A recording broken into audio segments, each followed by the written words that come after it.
Hello, welcome to Shmirchik, Fetcher's Corner, where you'll experience all the unpleasantness that comes with me and Shmirchik on Rumble. So, this is part 2 of Stalin and the Jews, right? Part of the reason, like I said in part 1, that I'm choosing to read about Stalin and all his crimes, and also his crimes against the Jews, is because I encountered a fool on YouTube that intentionally lies about history and makes up his own ideas about what might have happened. And it's not only ignorant and arrogant, but it's evil, right? Because the truth is what matters. And so I did research on which books are actually good to read on this topic, and the book I found was this one. And so without further ado, we're going to continue. We're going to continue where we left off. We're up to the Bund, the Jewish parties, right? We left off where it speaks about they founded numerous political clubs and parties supporting their interests. The ideas of Jewish socialism were born in Russia and in the region of Poland belonging to Russia. The first Jewish socialist group was formed in the surrounding area of the Rabbinical Seminary in Vilna in 1877. Aaron Lieberman, from 1845 to 1880, founded the first Jewish socialist newspaper, The Truth, Ha'emet. Like Lieberman, many Jews approached social democratic ideology and the Jewish workers' movement via the populism of the Narodnik. So this reminds me of the book I read about Moshe Dayan, about how his parents came to Israel, and they were also socialist, and they were very involved, I think, in this type of movement.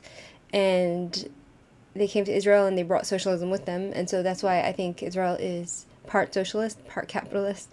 It's an interesting mixture here within Israel, right? So, and his parents were actually from Ukraine. So, let's see, 1 second, it's working on Rumble. Right, let's check that it's actually working. 1 second. Ukraine. Okay. Alright, so strange the way this works. Right? Okay. So, without further ado, let's get on with it, right? Let's check that this is working. Check that everything's working. Right? Okay. So, without further ado, let's get on with it. The Bund, the Jewish parties. The cradle of the Jewish blue-collar workers' movement was in the annexed Polish provinces and in the 6 Belarusian provinces of the Russian Empire, including the textile industry regions around Lodz and Bialystok, and the intellectual center of Vilna. In 1864, more than 200 factories founded by Jews already existed in that region. Strikes were a common occurrence because of low wages and appalling working conditions. Night shifts for women and children were allowed until 1885. And the workday wasn't reduced to 11.5 hours until 1897. Wow. It's like sweatshops, right? It seems. And the workday wasn't reduced to 11.5 hours until 1897. Blue-collar workers organized themselves under the leadership of secular Jewish radicals. The workforce demanded a 10-hour weekday. Established strike funds and discussed its problems in socialist groups, Kreislik. The socialist groups were called Kreislik. In addition to the newspapers, Yiddish Worker, Yiddish Arbeiter, and the Voice of the Worker, the Arbeiter Stymie, right? Numerous Yiddish pamphlets with socialist propaganda were published in Vilna. In 1895, more than 500 Jews celebrated May Day, May 1st in Vilna. What's May Day? Right? What's May Day? Let's go check what's May Day. What's May Day? May Day is also called Workers' Day, or International Workers' Day. It's a day that commemorates the struggles and gains made by workers and the labor movement. It is observed in many countries on May 1st. In the United States and in Canada, a similar observance, known as Labor Day, occurs on the first Monday of September. Right. Interesting. See, this is how we learn, right? So, in June 1895, the Jewish Workers' Conference was held in Vilna, and at a conspiratorial meeting from October 7 to 9, the General Yiddish Workers' Union in Russia and Poland, the Bund, Allgemeiner Jiddische Arbeiter, Bundenleit, Polen und Russland, was founded. At first, it was not just a political party, but also pursued union goals. Therefore, it had no clear definition. The Bundists set up random animal fur flying through the air, right? So at first it was not just a political party, but also pursued union goals. Therefore, it had no clear definition. The Bundists set up strike and health funds and considered themselves part of Russian social democracy, declaring the struggle against Tsarist autocracy as their main political goal. The Foreign Office, located in Geneva since 1898, allowed the national sections to have far-reaching autonomy.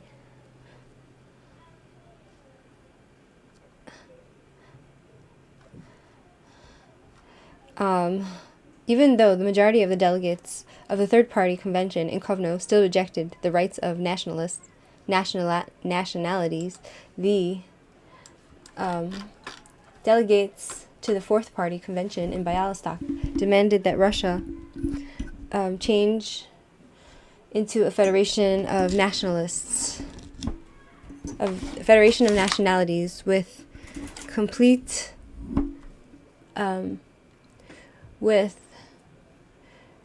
national autonomy, independent of the territory where the people were living. Some of the leaders of the Bund were Vladimir Kosovsky, Nachum Mendel Levinson, Arkady Kramer, and Abraham Mutnik. When more than 20 Jewish workers were shipped on orders of the Russian governor of Vilna at the May 1902 demonstration, Hirsch Leckert, a young Bund member, attempted to assassination the governor. He was hanged 6 weeks later. Ooh. Why do I look like that on Rumble? So it's a little bit hard for me to understand all that's going on here because it's like a little bit complicated with like who's what, and yeah, okay, they're socialists, but then whatever, like the Bund rejected individual acts of terror, but following the pogroms of 1903, self-defense units were organized, which caused a rapid increase of its influence among the workers.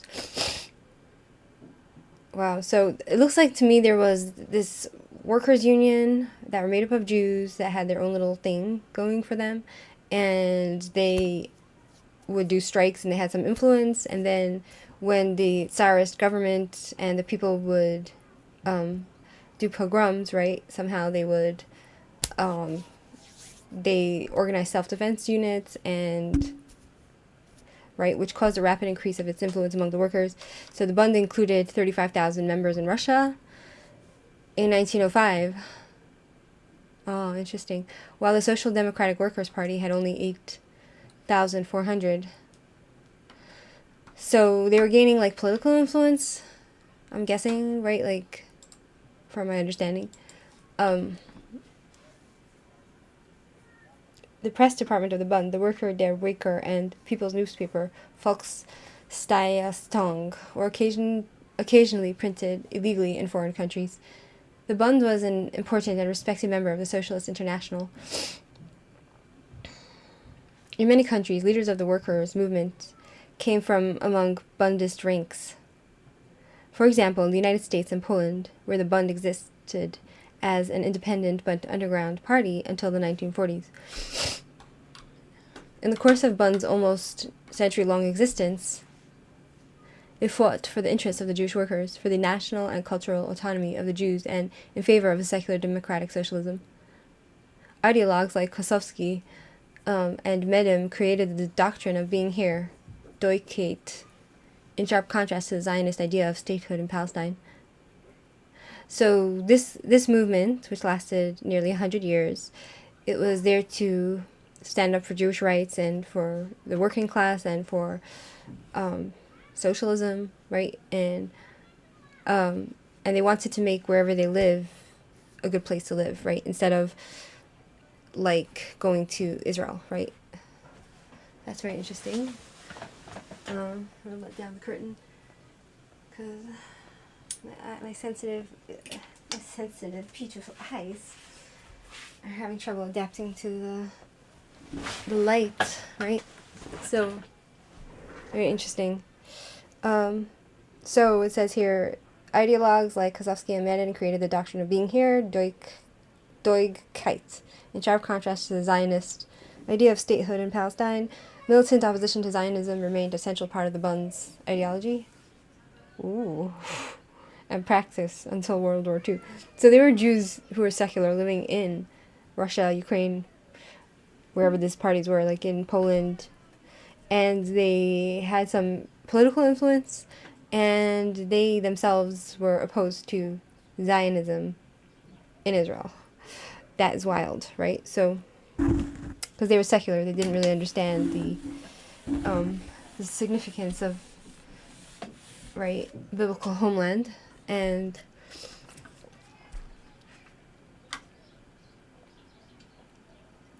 so militant opposition, which means like they would fight against Zionism militarily, remained a central part of the Bund's ideology and practice until World War II. The Bunds founded a newspaper of Yiddish-speaking schools and organizations to foster and cultivate the Yiddish culture, literature, and the language of the Jewish population. So they just wanted to stay where they were and have a nice Jewish life, right? And their Jewish culture, right? Without needing to move anywhere.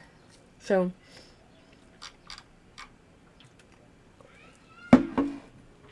very interesting. The oath, the shvui, was the most shvui, right? So it's like a shvua, like to take an oath in Hebrew. It's a shvua, I think, was the most famous battle song of the Jewish workers in Eastern and Central Europe. The great Yiddish poet and author of the Dibbuk. Oh, Ski and Ski, which we read. We read the Dibbuk. I don't know if you remembered. Solomon Rappaport, he lived from, his real name was Solomon Rappaport, and he was known as Ski and Ski, and he lived from 1863 to 1920. It says here, see the corresponding priography in the section of the people, right? So he composed the anthem of the 5th anniversary, for the 5th anniversary of the foundation of the Union, G. Beck, who established Yiddish workmen's choirs in London. It sounds so funny. Like, people back then seemed to have, like, really strong beliefs, and, I mean, today you also have people who are, like, strong believers and whatever, but, like people then were, like, shaker-uppers and doers, and they would actually do something productive, right? Like, today, the people that seem to have any sort of ideology, they usually are very destructive. Like, they walk around tearing everything down and setting things on fire. But, like, these people seem to have some sort of productive way of going about their ideas, right? And making it a reality. And so, but maybe that's just because we're Jewish. So, instead of destruction, we are productive, right? So,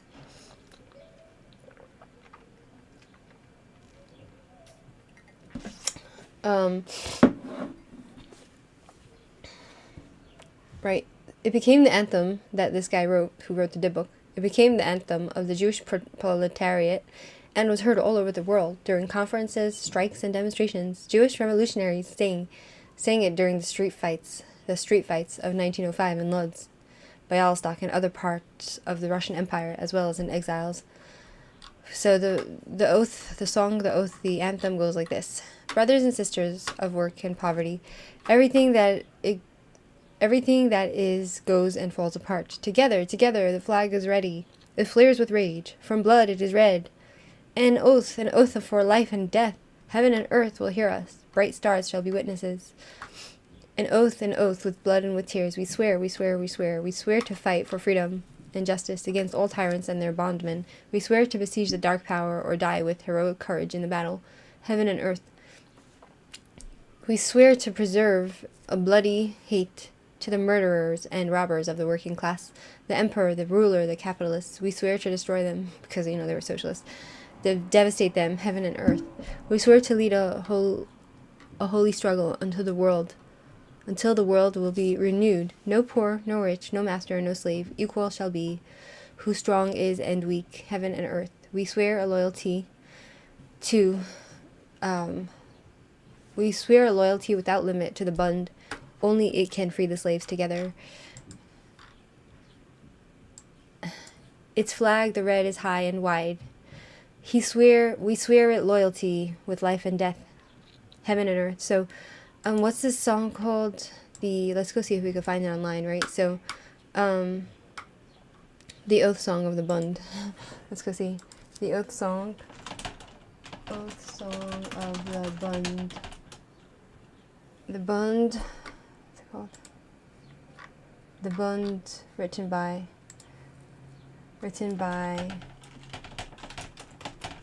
Ski and Ski. See. Die Schwule, yeah. Okay. Die Schwule, let's go see if we can find it. Folk song arranged by color. No. Die Schwule. Die Schwule.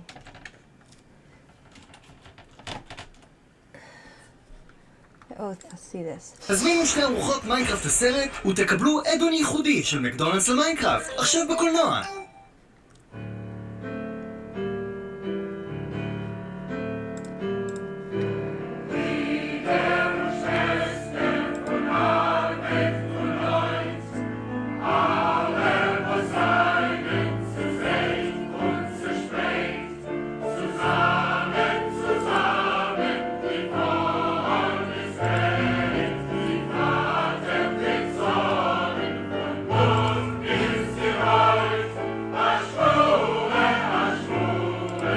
Basically, it's what we read here, right? Brothers and sisters of work and poverty, everything that it is goes and falls apart. Together. Zusammen, zusammen.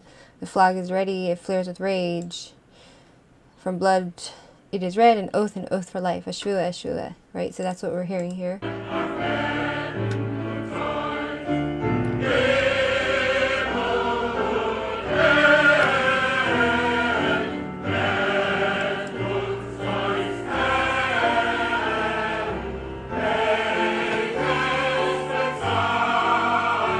And so this was the workers' song, the Jewish socialist workers' song, and even when it seems to say, even when they were imprisoned or sent to the gulag or whatever, they would sing this song. It's a little bit haunting.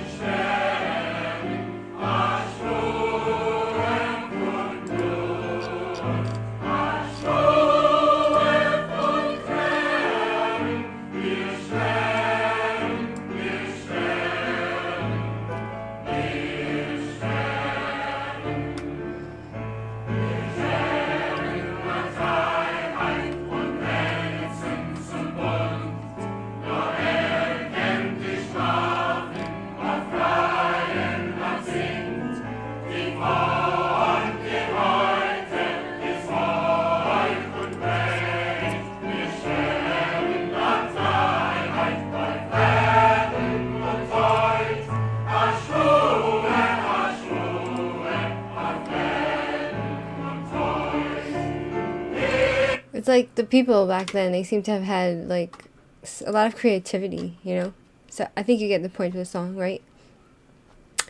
So that's the national anthem for the Socialist Bund, right? The workers' people. The Bund and the establishment of the RSDRP, right? Many Jews became activists in Russian social democracy. Their umbrella organization, the Social Democratic Workers' Party of Russia, RSDRP, was founded in Minsk in 1898. That city was chosen because it already had a strong Bund organization, which placed at its disposal an illegal printing press. At the first party convention, 4 of the 9 delegates were Jews: Edelman, Katz, Kramer, and Mutnik. Edelman and Kramer were among the 3 members of the First Central Committee, almost all of the delegates were imprisoned shortly after its founding by the Tsar's secret police, the Okhrana. As arranged at the party's founding convention, the Bund joined the RSDRP as an autonomous organization and soon proved to be its strongest active union group.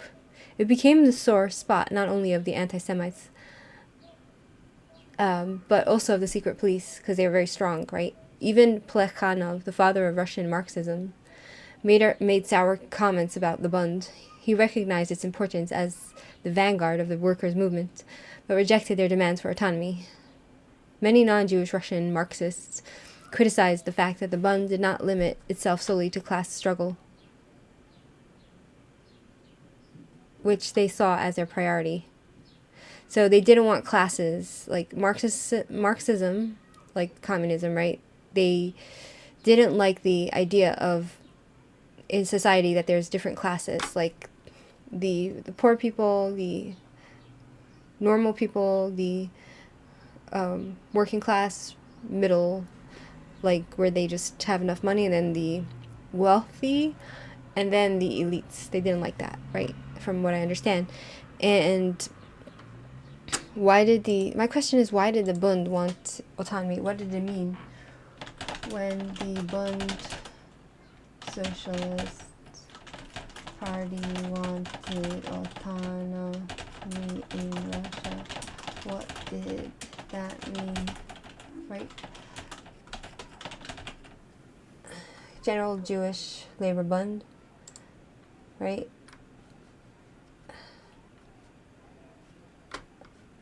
Okay, so I'm not sure I'll get my answer here. Right, so I guess it's very interesting because, right, like it's very interesting for me because to find out that like there were Jewish people who were very proud of where they came from, and they just wanted to have their own autonomy and work and be part of society in the way that they knew, right? And to have their own little culture going for them, their Yiddish culture, and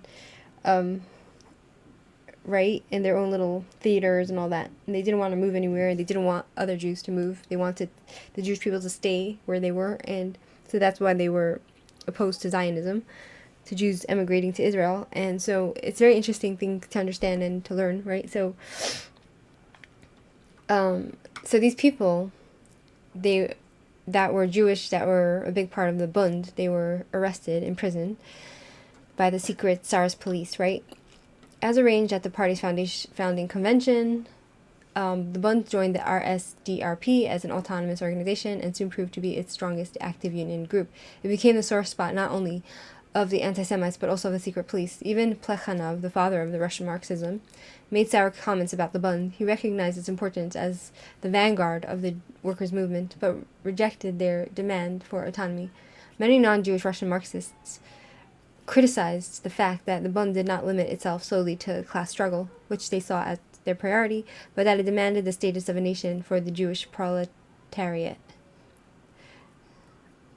I think the proletariat is the working, right? The status for the Jewish working class, right? So, as well as the teaching of the Jewish culture and language, without a closed Jewish settlement area, without like being stuck in a ghetto, right?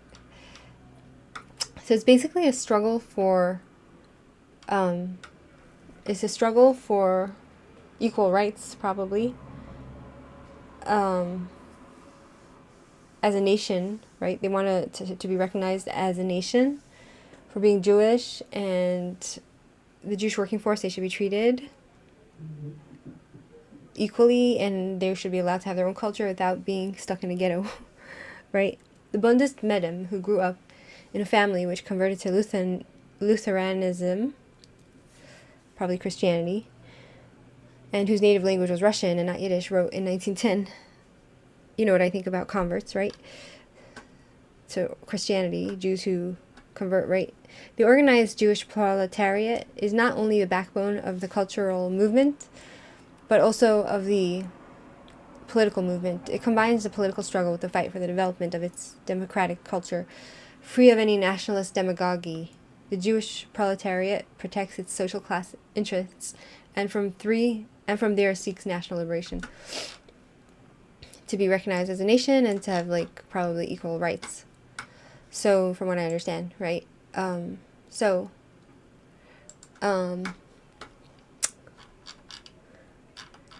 Such a national concept, inspired by Austrian Marxists, was felt to be divisive. In early Russian social democracy, the question concerning the nature of the party and the rights of the self-determination of nations was strongly disputed.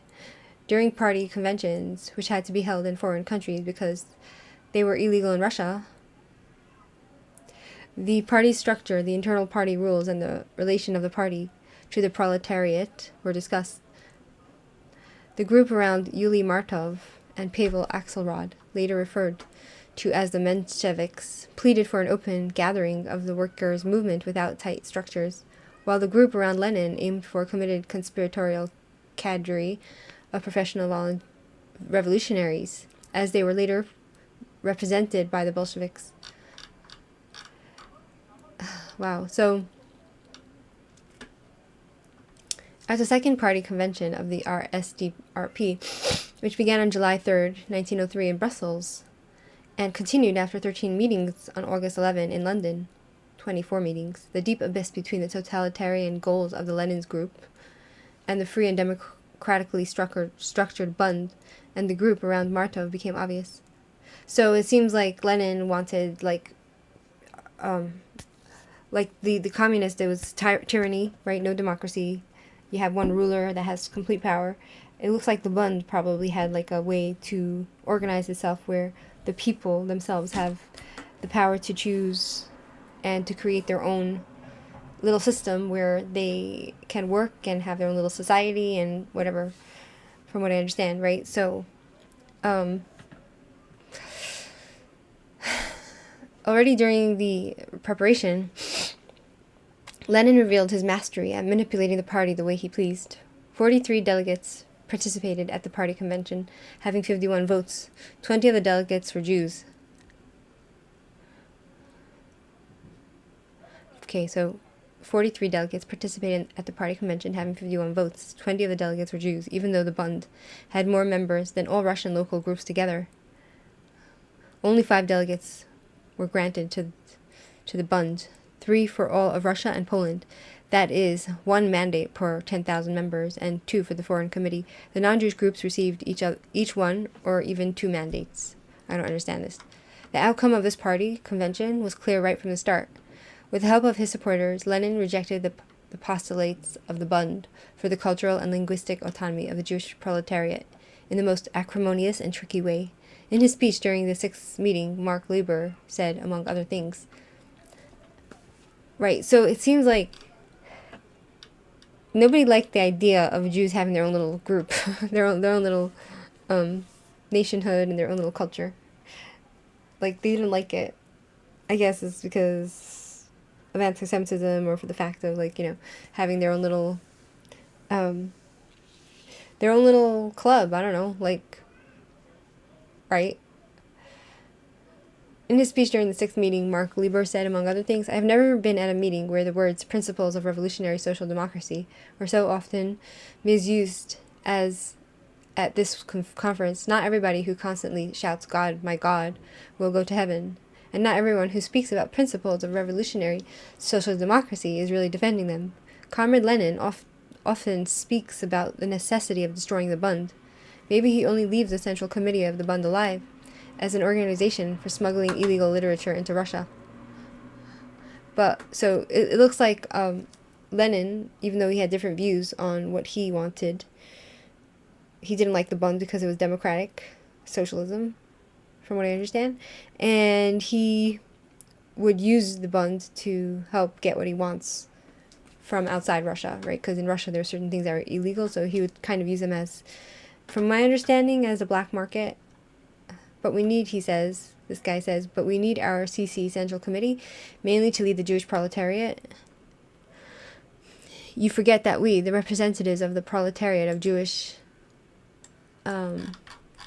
nationality, according to Kautsky's declaration, have transformed the Jews from being pariahs among the nations into a strong revolutionary force. A pariah is probably like scorned, right? People who are scorned. Pariah. An outcast, yeah.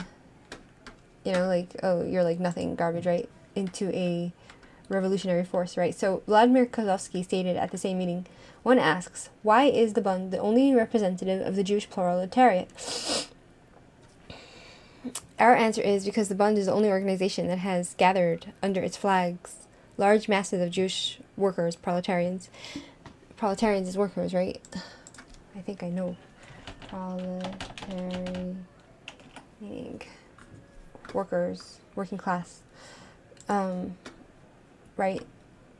So the answer is because the Bund is the only organization that has gathered under its flags large masses of Jewish workers from the working class, proletarians, and the Bund performs a special systematic work among the Jewish proletariat, the Jewish workers. As for the question whether the Bund should continue to exist, we perceive the disappointment that the Bund has developed so quickly. So they didn't like that it was becoming a powerful little group of workers that were like gaining political influence, probably, it seems, within their illegal little thing, because it looks like that was Tsar's, like the whole idea of Marxism and socialism under the Tsar, right? Because the Tsar was the tyrant, the king, so, or not the tyrant, he was just the king, and there was all these little groups happening under the Tsar, right? Which the Tsar would try to crush with his secret police, right? Flanatot, hi, SRN. So let me go to the bathroom because I need the bathroom. Right, I need the toilet.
Okay, continuing on.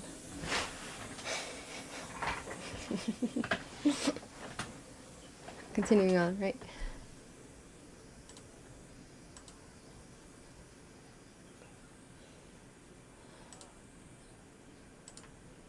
Okay.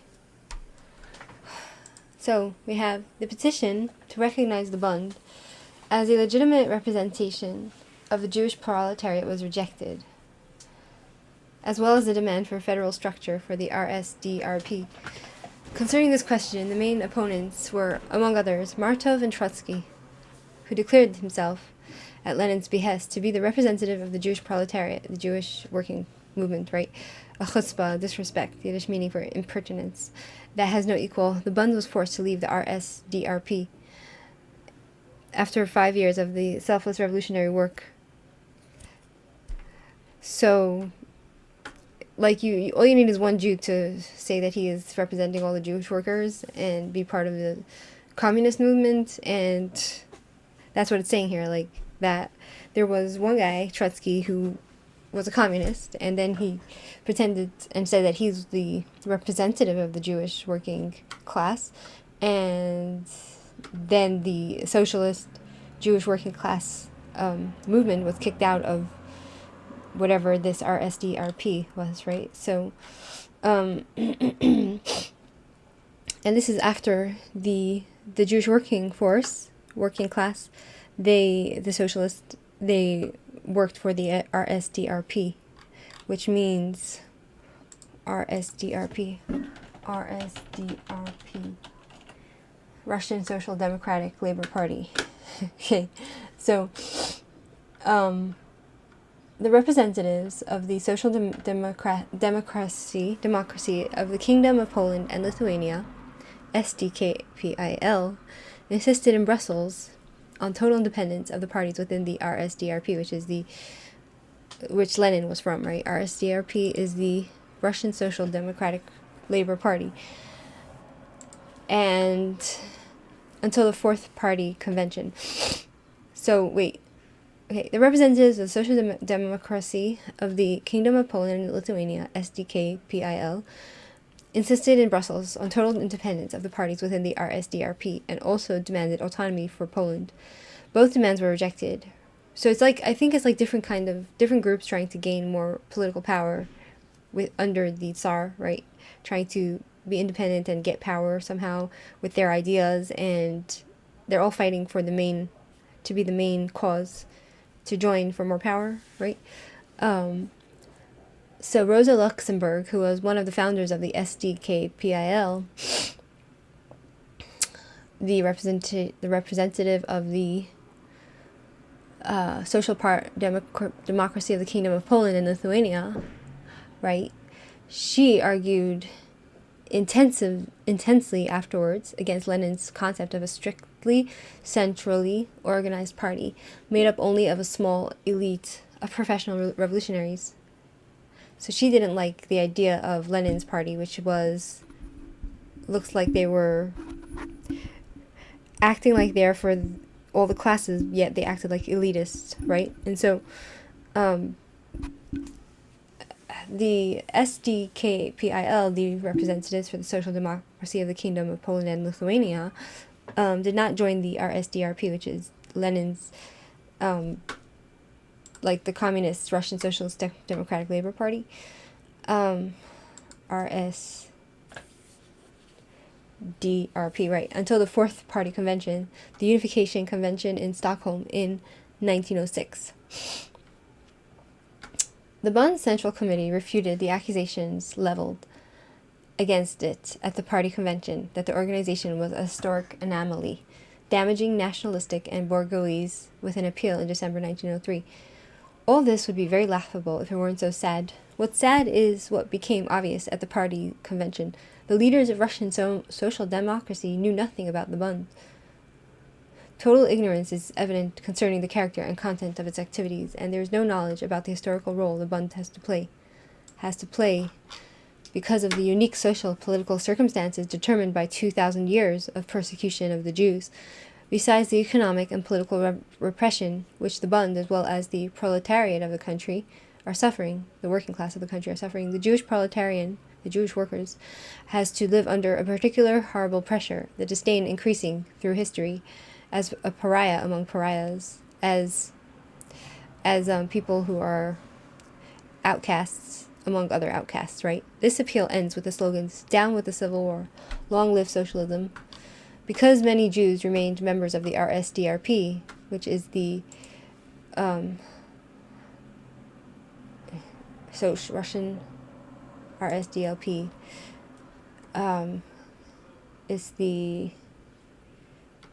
Russian Socialist Democratic Party, I think, and both organizations acted parallel to one another. Disputes occurred frequently when working for the party. In April, so there was a huge group of Jews in the Bund, and then there was a lot of Jews in the Lenin's party for the communists, right? So there were different, like, fighting factions.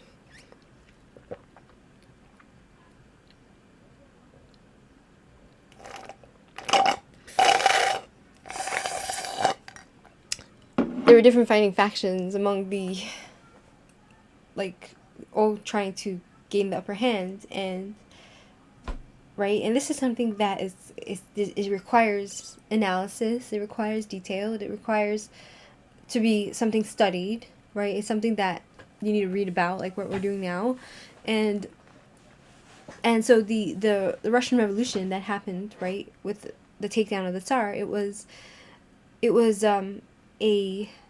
what we call a inclusive movement, which included the working class of the Russian Empire, the peasants, all the peoples, right?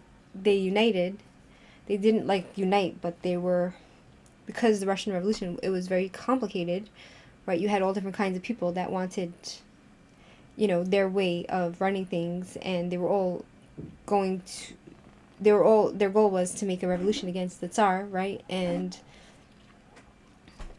right, there was all these organizations that were working next to each other, against each other, and Jews were a part of different groups, and then but the main group that the Jews were a part of was the socialist movement, right?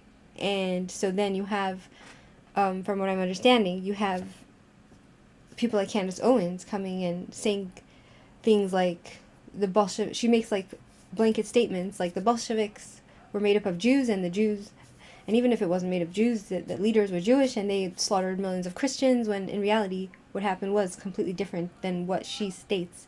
And that shows the ignorance and the audacity and the chutzpah and the wickedness that people like Candace Owens has, to not understand that it was a difficult time, it was a complicated time.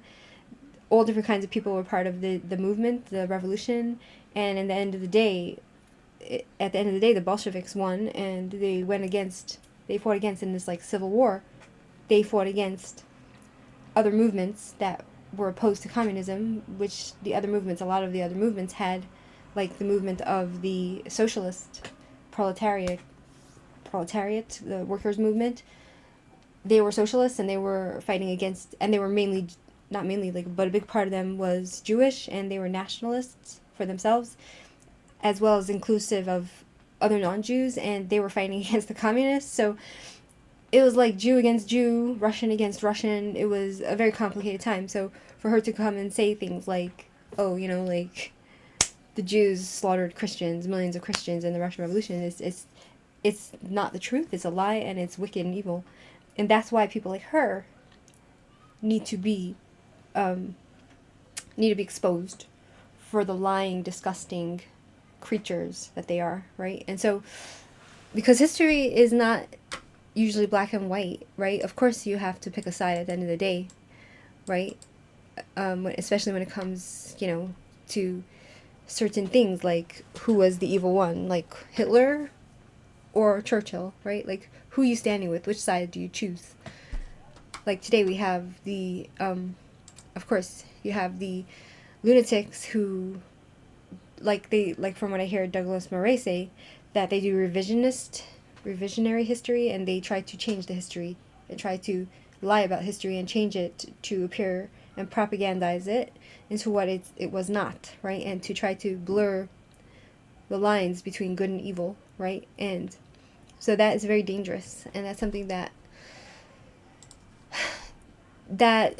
is something that, you know, most people they don't read a lot, they're simple-minded, and they don't really understand, you know, the complexity of history. And when they just listen to podcasts and they like a person and they hear what the person is saying, they will just take what the person says as gospel because, oh, I trust them, right? Like, because they like them, right? And so, like, that's why, like, a lot of these big podcasters like Candace Owens and Tucker Carlson and all these other losers, right, that they have big influence, they have a responsibility to their audience. Like Joe Rogan has a responsibility to their audience to speak truth, which they don't do, which is very dangerous, right? So, right? Okay. The appeal ends with the slogans, "Down with the Civil War, Long Live Socialism." Because many Jews remained members of the RSDRP, and both organizations acted parallel to one another, so there were a lot of Jews in the Bolshevik Party, right? Disputes occurred frequently when working for the party. In April 1903, a few months before the party convention, 45 Jews were murdered. Oof. What? 45 Jews were murdered within 3 days during a horrible pogrom in Kishinev. Right. Almost 100 were injured, and 700 houses and 600 shops were demolished. When a large number of Bundists were imprisoned in Tsarist jails or exiled to Siberia, Lenin coldly attempted to take over or liquidate the Bunds. So just basically get rid of the other organizations so he can be the main revolutionary power, right? Wow. To protect themselves, they mourned their comrades killed in the pogroms. As a consequence of the failed revolution of 1905, in which many Jewish workers participated, Jews in Russia and Poland were harshly persecuted. And pogroms were carried out in Lodz, Bialystok, Warsaw, Minsk, and many other centers of the Jewish workers' movement. A great number of Jewish revolutionaries were put in chains and sent into exile to Siberia. Wow. In agreement with all left parties, the Bund boycotted the first Duma elections to avoid democratically legitimizing the unjust Tsarist regime. Before the revolution, Russian right-wing parties linked the anti-Semitic agitation against the Bund to anti-revolutionary propaganda slogans and declared that all Jews were revolutionaries, which was reason enough to not to grant them any civil rights, which wasn't the truth because Lenin and his movement, like most of the movement of the revolutionaries was, the Jews were a big part of it, but the non-Jewish working class were part of it. A lot of the peasants were part of it. It was an uprising from within the nation under the Tsar, right? And so that is a lie that the Jews are responsible for it. But then again, blame the Jew, right? Like, it's just really sad. And then going back to Candace Owens, who likes to blame the entire revolution on Jews, right? Like, when in reality it was, if you actually read the details of the history, you'll understand that it was a inside job from within the people, the working people, right? The peasants, the lower classes. It was a huge movement from within, from among many peoples. It wasn't just the Jews, right? And even though the Jews did have a big part in it, right? But to blame it all on the Jews, that's what we call lying propaganda. And so, right? And so that's something which is why, like, anybody that watches like Candace Owens propaganda, it's very dangerous. People like her are very dangerous because most people won't make the effort to pick up a book and to read about what actually happened according to documented history and according to witness statements and according to what actually happened, right? And so that's why people like all the people that have big podcasts that don't know what the hell they're talking about, you know, they should just shut up about this stuff. They should probably just take up a different subject and stick to their tabloid drama and their tabloid gossip drama of celebrities. Like, that's the only topic that they should touch, because anything else is beyond their understanding, because they're not smart. They're actually very stupid. So, the Zionists, right? The Russian Jews were the first to struggle for a return to Palestine and the foundation of a Jewish state during the second half of the 19th century. Several groups of the Chovevei Zion-loving movement appeared. Russian author Paris Smolenskin criticized Reform Judaism and demanded a Jewish state in Palestine. The Hebrew newspaper Aurora HaShechar, which he founded in Vienna in 1868 to 1888, became the leading instrument of the early Zionist movement. Leon Pinsker, a medical doctor and publicist from Odessa, also opposed assimilation. He published the paper Auto-Emancipation, a warning call to his Klansmen by a Russian Jew in 1882 in Berlin. In this paper, he pleaded for the establishment of a Jewish nationality, a people on its own land, the auto-emancipation of Jews, their equality as a nation among nations, by having their own home country. At the first convention of the Chovevei Zion in November 1884 in Katowice, he mainly concentrated on the projects of the Maskilim,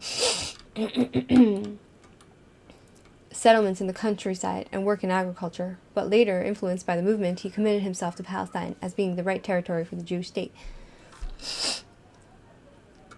In 1887, the pre-Zionist Bilu movement was founded in Kharkov. The first colonists who emigrated to Palestine came from this organization. In August 1897, 5 weeks before the foundation of the Bund in Vilna, the Zionist World Organization was established at the first Zionist Congress in Basel. The chief organization was Theodor Herzl. Of the 204 delegates, 85 were Russian Jews. The main slogan of the Basel program was, "Zionism strives for the establishment of a public, lawful, and secure homestead for the Jewish people." For decades, the Bundists and Zionists were the most important competing revolutionary movements among the Jews worldwide. This applied, of course, especially to the Pale of Settlements and to Poland. At the Second Zionist Congress in 1898, the future leaders of Zionism, Weizmann, Sokolov, and Lewin, participated as representatives of the Russian Jews. At that time, it was decided to support the settlement in Palestine without waiting for political guarantees.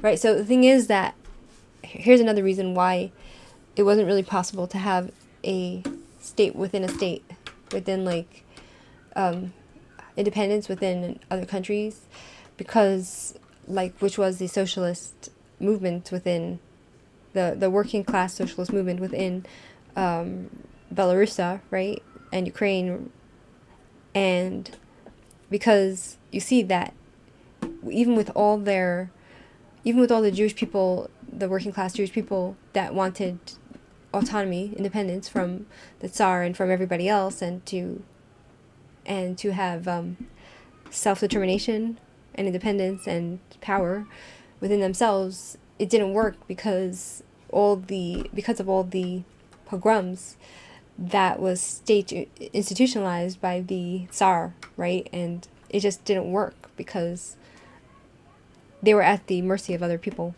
They weren't able to somehow get real power to protect themselves. So that's why the only idea, practically speaking, was to actually, what they did with the Zionist movement within Israel, right? So that's what makes the most sense, right?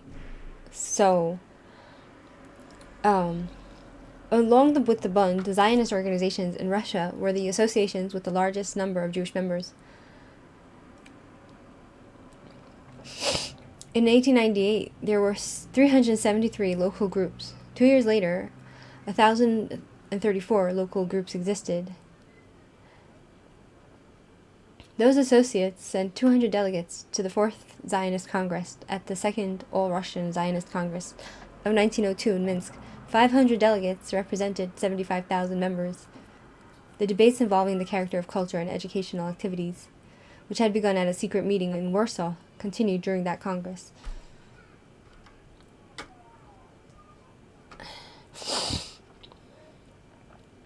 In 1903, Poal Zion, Ze'er Zion, Bilu HaChadosh, and the other Zionist organizations were banned, but they were able to continue their work almost legally. These restrictions and the pogroms, the attacks on the Jews, violent attacks on the Jews, started a second Aliyah, which made people leave they left the Russia, right, and Europe, Poland, whatever. So that all the pogroms of the Jews being attacked, that's what caused them to actually embrace the idea of Zionism and to leave to Israel, right? And a wave of immigration to Palestine in which the future Israeli leaders, Ben Gurion, Sprinzak, and Ben Zvi, participated. And so the Jews that emigrated to Israel, which was back then Palestine, British Mandate Palestine, they were fleeing persecution. It's from the history, right? And so, but then the saddest part is when they came to Israel and they came to like a barren land where there was nothing, and they tried to like cultivate the land, and they bought land from whoever was there. There was basically nothing there.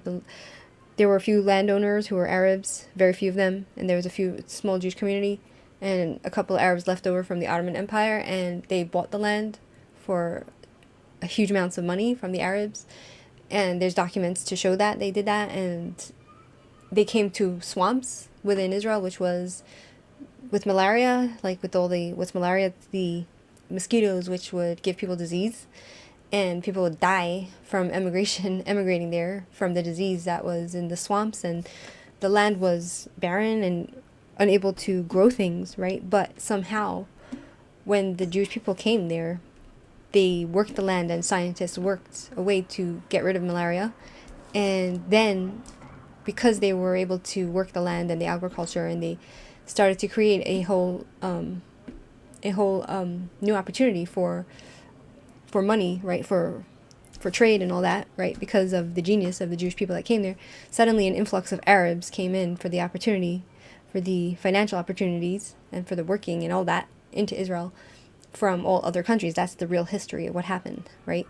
And from there, they decided that they wanted also to be nationalists, and then they started to attack the Jews in early 1900s, right? And that's when the entire and that's where all the problems began, when the Arabs started to attack the Jewish people within Israel, because they were jealous, and they didn't want the Jews to have the land that they rightfully created for themselves. They wanted to steal the land that the Jews created for themselves, right? And all the success that came with the opportunity that came with the creation of, even before the state of Israel, right? And so, and this is written in many books with documents, and this is the history. So when all these Arabs come and say things like, oh, Israel is doing occupation, Israel is doing this, Israel is doing that, the truth of the matter is that they came in to Israel when they saw the opportunity that was happening there, and they decided that they want what the Jews had, and they became nationalists, and they wanted to kick the Jews out and take what was not theirs, right? And from there, that's when the disputes began, because they started to attack Jews. They started to do terrorism, and they started to the massacres in the Hebron massacre, right? There were massacre after massacre, and that's how the Irgun was created, for defense, to defend the Jewish people living within Israel, that from the Jews who immigrated to Israel from Europe, who were being attacked, right? And so that's very important to understand, right? So, right, at first Russian Zionists did not dispute the internal political developments, because most of the Jews declared immigration to Palestine to be their goal. In the revolutionary year of 1905, all non-socialist Jewish groups founded the Union for the establishment of complete rights for the Jewish people in Russia. The Zionists succeeded in including in the program the claim for Jewish national rights and national culture self-determination. At the Third All-Russian Zionist Congress in Helsingfors in 1906, the current work, in addition to the Palestine work, were being stepped up. These new activities in the diaspora were meant to promote the democratization of the Tsarist regime, autonomy for minorities, and the acknowledgement of Yiddish and Hebrew as national languages. Zion workers Pa'olei Zion, and Young Zionists, Ze'er Zion.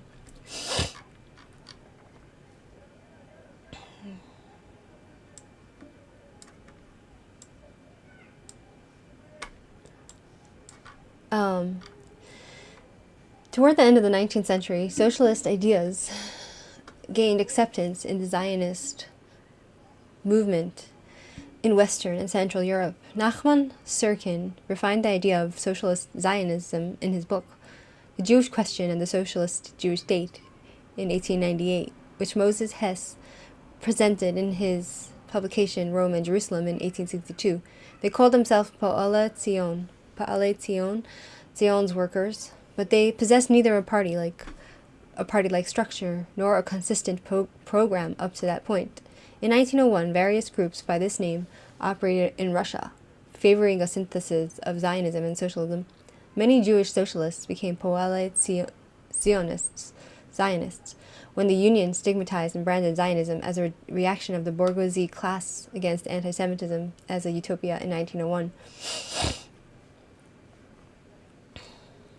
Ber Barachov, the most important thinker of worker Zionism and one of the first Marxist theoreticians to analyze the national question of the Jewish people, founded a Poalei Zion group in Yekaterinoslav in 1901. Under his leadership, his group joined with other groups in Poltava in 1906 and became the Jewish Social Democratic Labor Party Poalei Zion, which in 1907 joined other national associations to become the World Association, Poalei Zion. The party was banned in Russia in 1907, and its members were arrested and exiled. Of the 25,000 members, only a few hundred were able to continue working, albeit illegally. The Young Zionist Party, Ze'er Zion, established in 1903, was socialist but not Marxist.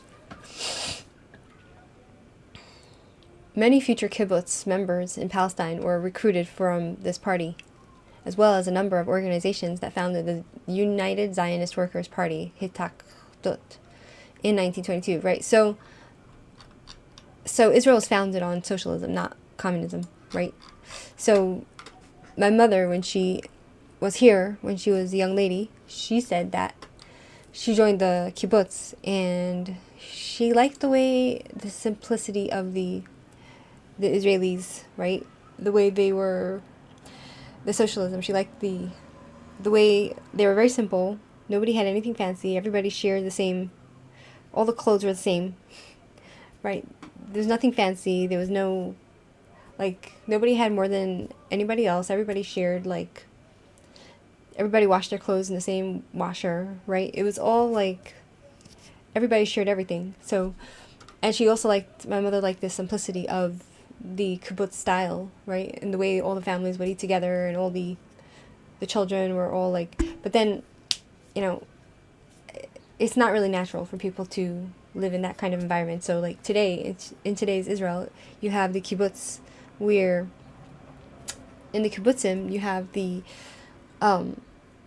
they don't have it used to be where all the children are taken from their mothers and taken care of in one big place, and the mothers, in the old days, the kibbutz, the mothers would leave their children in a nursery with other teachers the whole day, and they would go to work, and then they would come and feed their babies if they're breastfeeding, and it was like socialist, their children didn't belong to them type of thing, and it wasn't very productive for the kids. The kids suffered from it, right? And so today they changed that, but there was something nice about the way it was organized and the group, the feeling of being part of a group, and right, that type of thing. So today it's very different in Israel. Kibbutzim still exist, but it's not the same as it used to be, right? So in the kibbutzim today, all families do eat together, because I've seen that.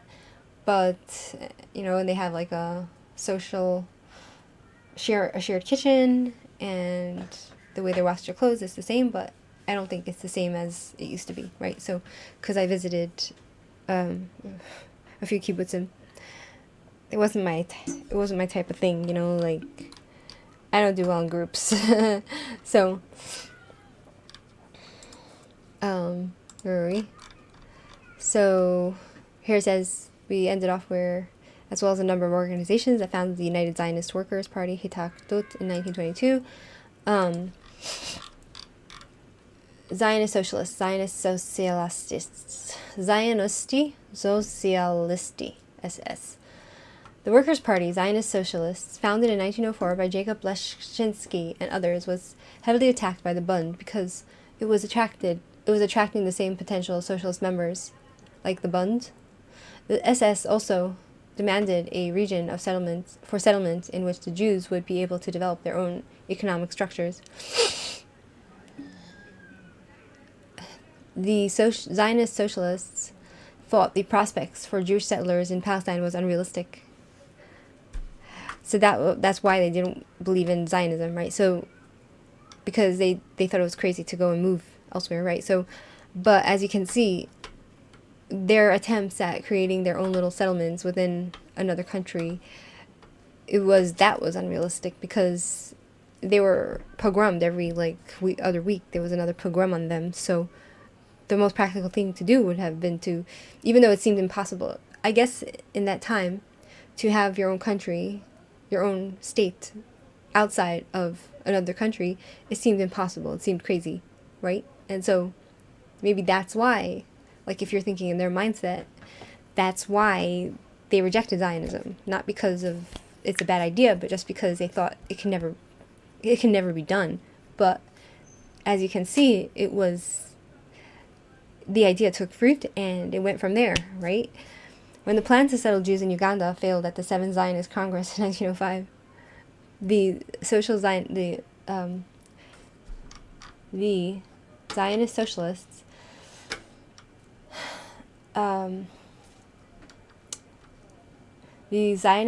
separated from the Zionist movement, but continued fighting side by side with other parties in the revolution of 1905, and participated in the Congress of the Second International in 1907 in Stuttgart in 1917.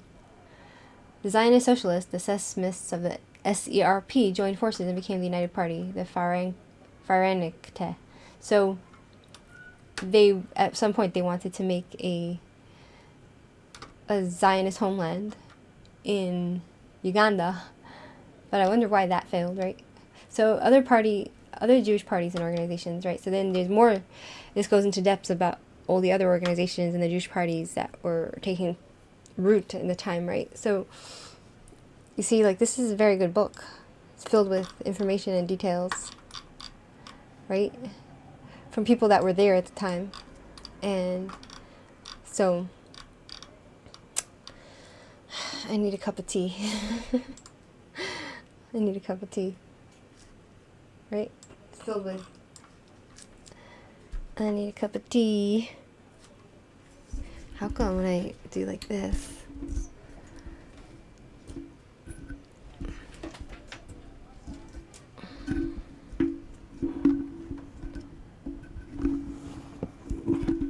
It doesn't stay, right?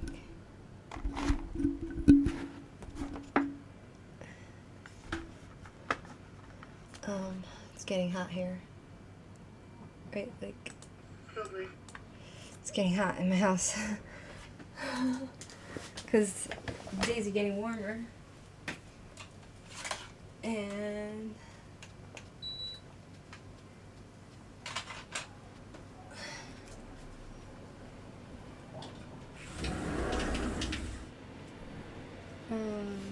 what I need, maybe I should get myself some ice cream.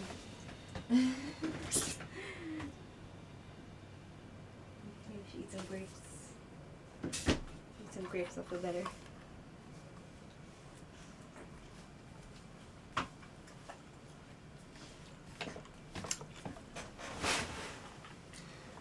Right? Why can't it just stay straight and then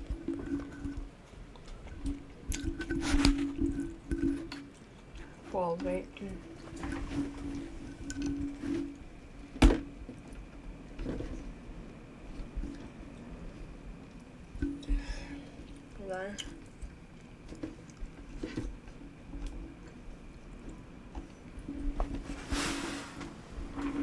Very nice. I think I got it.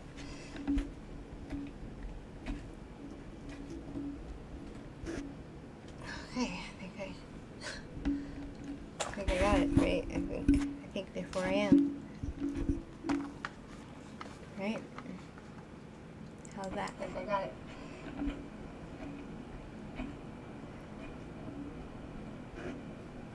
Okay, good. Okay, so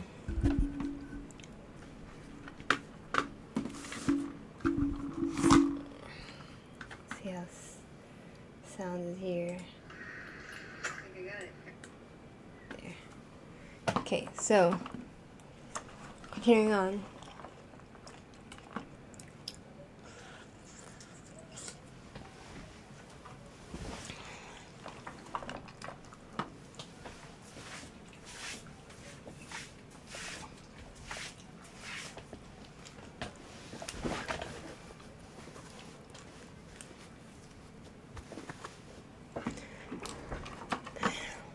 Okay.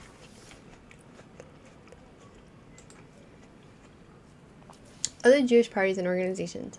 Simon Dubnov from 1860 to 1941, one of the greatest historians of the Jewish people. Simon Dubnov. Ooh, let's go to him. Simon Dubnov, historian and writer. Oh yeah. Okay. One of the greatest historians of the Jewish people, founded the Yiddish People's Party, Yiddische Volkspartei, in 1906. This party demanded religious and cultural autonomy for the Jews, and was supported by religious communities, and were to form the core of the secular activities of the Jews in Eastern Europe. So he was a leader. The party supported and worked for the foundation of Jewish schools, teacher, and rabbinical seminaries, as well as other institutions. So he tried to keep Judaism alive, right? The plan was that the Jews would build up representation in every country in order to defend their national interests. Dubnov's destiny is revealing of the tragedy of the Russian Jews like no other. Tsarist discriminations denied him an academic education, and the Bolshevik dictatorship drove him into exile to Berlin, where his monumental 10-volume World History of the Jewish People, Weltgeschichte des Jüdischen Volks, was published. He fled to Riga, where cruelly mocked by one of his former German students. The Germans murdered him in 1941. Wow. Poor guy. Chaim Shitlovsky founded the Jewish Socialist Workers' Party. Sotsialisticaya Evresikaya Robochaya Partia, SERP, in Kiev in 1906. Its program was based on a synthesis of Jewish nationalist and socialist ideas, but was not Marxist. The party demanded national autonomy for minorities in multinational states like Russia. So if I'm understanding correctly, right, basically most of the Jewish people were socialists at the time of the revolution. They were not Marxists, right? There were only a few that were Marxists, and the majority of them were socialists. They had different ideas of, they didn't want to, like, take over. They just wanted independence, right? The party demanded national autonomy for minorities in multinational states like Russia. Every minority should have its own parliament, Sejm in Polish, origin of the label, Zeshmists. The party published the Yiddish paper, Voice of the People, Volksstimme, and a Russian newspaper, Serp. It was in agreement with the social revolutionaries on the agrarian question and participated in the revolution of 1905. At the Second International, it demanded the establishment of a Jewish section, together with other Jewish socialist parties. In addition to the socialist-oriented parties, Jewish nationalist groups also existed in Russia. As in many other countries, one of these was the religious Zionists organized in the National Religious Mizrahi Party of Merkaz Rouhani Intellectual Center in Vilna in 1902. The goal of their founder, Rabbi Meir Berlin Bar Ilan, was that the land of Israel should be for the people of Israel, according to the laws of the Torah. In 1903, 210 local Mizrahi groups already existed in Russia. Wow. The anti-Zionist Orthodox circles and their rabbis strongly fought the party.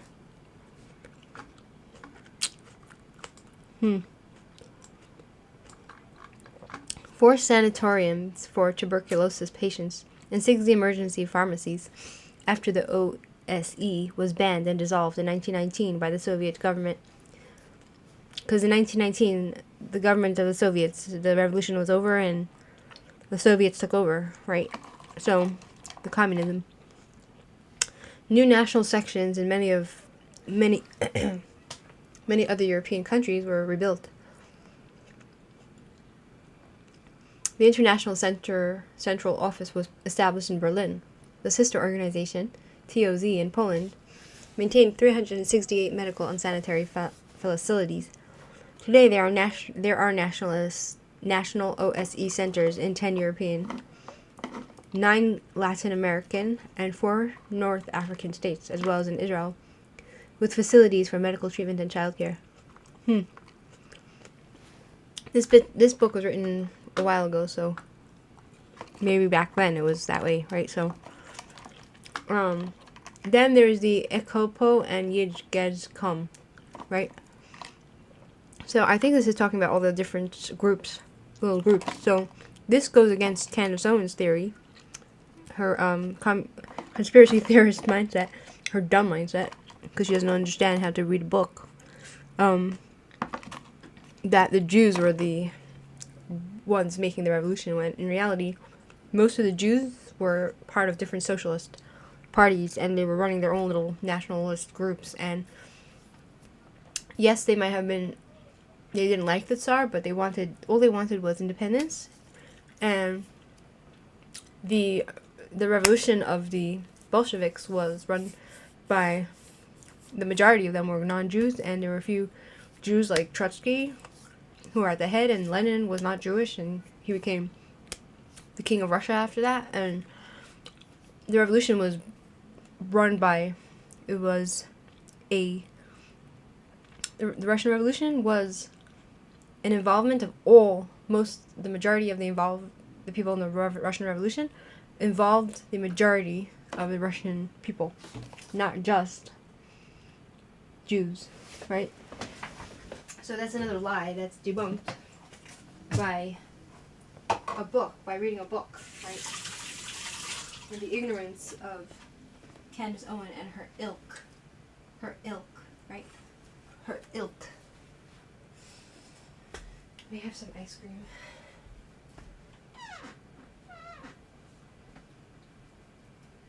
Some ice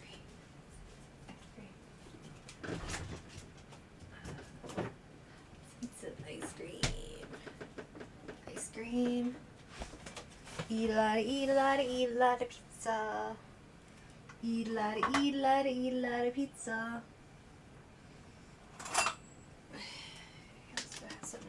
This delicious ice cream. Like the British say, the ice cream. They don't say ice cream. Like the Americans, they say ice cream. So...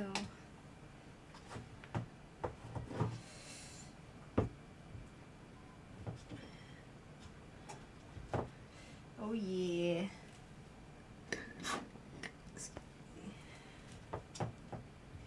Eat a lot of ice cream. Yeah. Oh yeah. Oh yeah.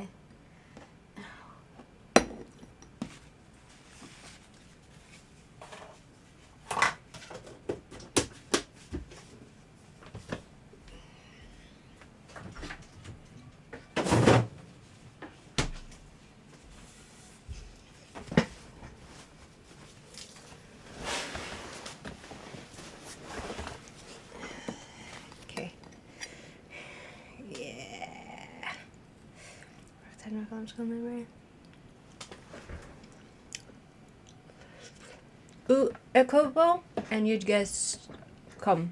In 1915, the Jews from the provinces of Guberny, of Kovno, and the Kurland, accused of befriending the German enemy, were deported to Russia.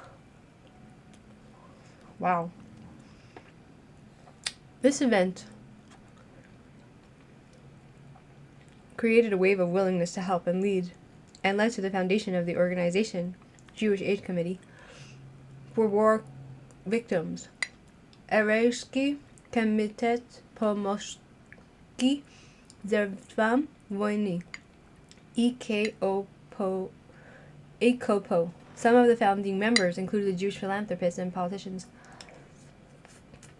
So if you want to know why a lot of Jews joined these little groups, it's because they were being thrown out of different countries and accused of all different kinds of things, and they were being pogromed, right? Being killed, right, just for being Jewish.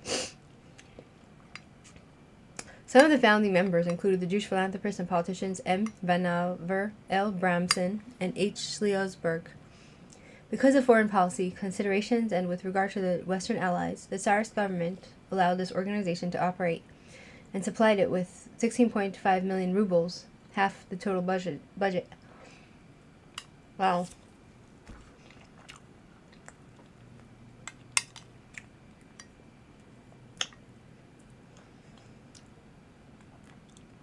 Petrograd Jews spent 2 million rubles, and the Joint American Jewish Joint Distribution Committee transferred large amounts of money with the help of the U.S. Embassy. Local ECOPO committees helped hundreds of thousands of Jews in Russia-occupied Galicia and in Bukovina. The organization was dissolved in 1920. Its work was handed over to the welfare organization Yidz Gez Kom, Jewish Social Committee, Yiddish Gesellschaftlicher Komitet, which was founded by the Yevseksia and by the Yevkom.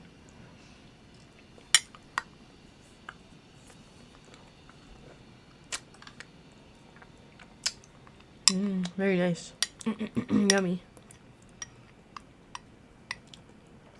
Jewish Bolsheviks hoped to increase the acceptance of the regime among the Jewish population, and therefore claimed all the activities of the organization as their own, which were largely based on joint donations. American Jews sent over 5,000 tons of clothing, food, and medicine to Russia. For that and for the rebuilding of destroyed Jewish settlements. So here we see that the Jewish people as a whole, we help each other, right? That's what we're supposed to do. Unlike the Arabs who kill each other for sport, you know. And that's why we're so special. Because most of the time we care for each other, right? So the American Jews sent over 5,000 tons of clothing, food, and medicine to Russia. For that and for the rebuilding of the destroyed Jewish settlements, American Jews donated 18 million between 1921 and 1924. Yid Gez Kom distributed the majority of the care packages, which were also intended for non-Jews. In 1924, the organization was dissolved in the pretext that bourgeoisie elements wanted to convert it into Jewish congregations. Of course, right? Anything good has to come to an end, right? Thriving cultural life despite repression, right? So,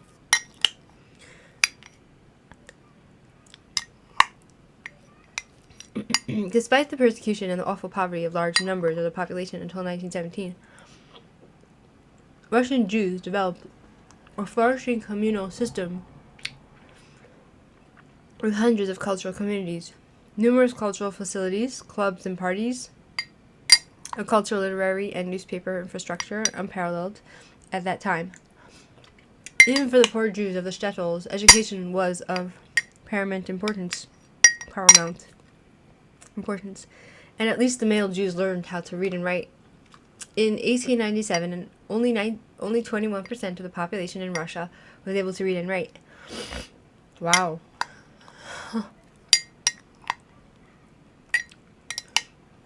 By the beginning of World War I, 40% of the people were literate, so that improved their literacy. So more people were able to read. The literacy rate was lowest among farmers, the peasants.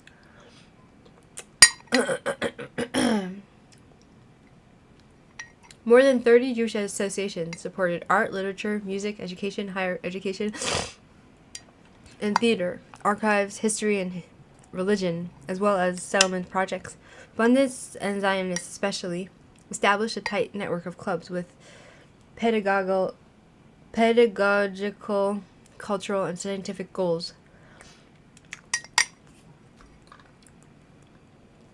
20 synagogues, 25 schools, and many libraries and museums existed in St. Petersburg alone. Wow. In addition to the already mentioned welfare organizations, several welfare associations supported old people's homes, orphanages, and hospitals. Wow. So, right. The thing is, right, that that's one thing about Judaism and the Jewish people is that they like to learn, and they like to have academia. They like to have universities. They like to have cultural places. There's a culture. There's a Yiddish. There was at least a Yiddish culture. There was they're interested in science, right? And also when the other day I saw on the news that that girl that was a hostage, that she was freed in exchange for terrorists, right? She's a violinist, and she joined a band. Not a band, an orchestra. And she was playing beautiful music. And I just saw today an advertisement on YouTube where you have all these Israelis that are part of an orchestra, and there are a bunch of singers that are singing in a choir. And the Jewish culture it's very inspiring, and Jewish people like to be artists. They like to dance. They like to join in all the beauty of the world and the art. They love to join in all the arts of the world, and you don't really see that in Gaza, because, like, do you really see any of that type of artistic, not much in the Arab world, right? You don't really see in the Muslim world, much cultural, artistic, orchestras, and, like, go to Gaza, there's nobody singing there. They're all just screaming Allahu Akbar and blowing themselves up. But that's the difference between the Jew and the Islamist, right? So, I'm sure you can find individuals who are actually artists. Like on Facebook, I saw this Muslim guy who he creates pictures, but it's not very usual, right? And usually their art is just reflecting their nationalistic ideas, right? And their support of terrorism. So, right?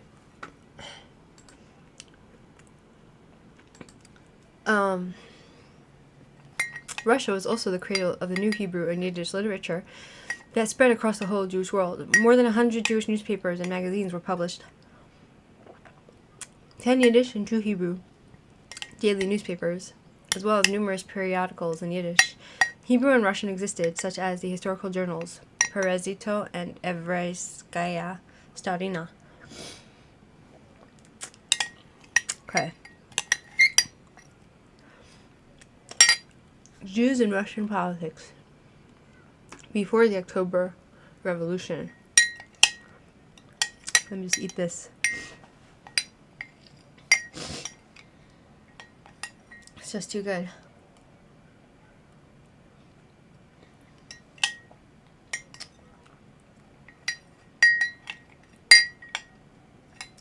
Very yummy. Intermission. Intermission.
Eat a lot of pizza.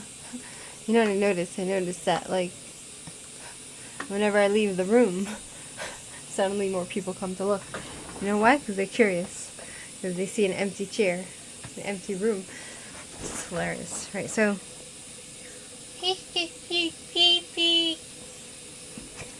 Okay, number 3, Jews in Russian politics. Before the October Revolution, cadets.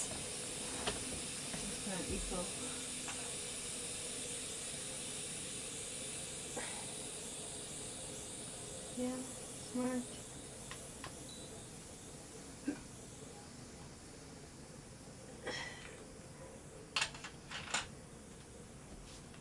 Okay.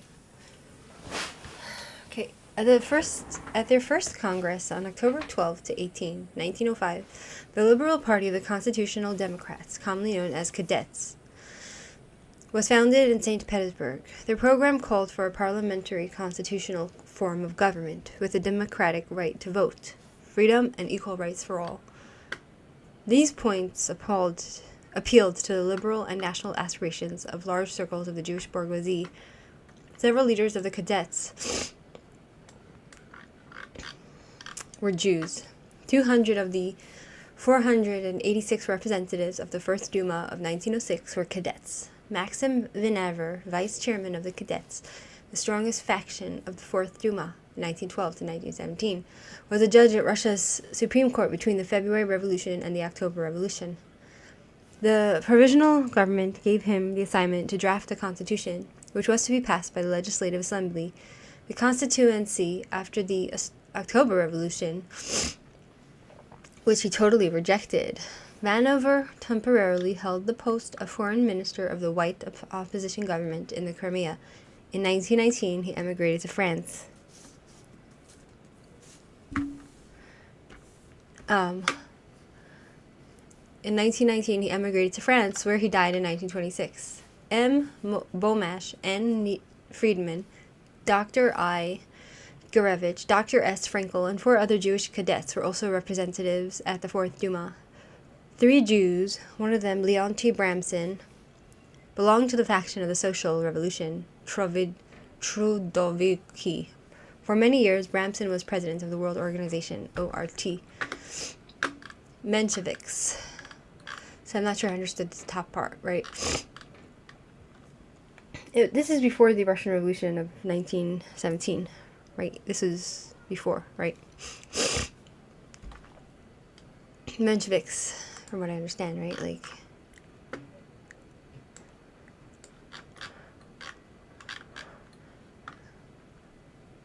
this is Jews in politics, in Russian politics, before the October Revolution of 1917, right? So,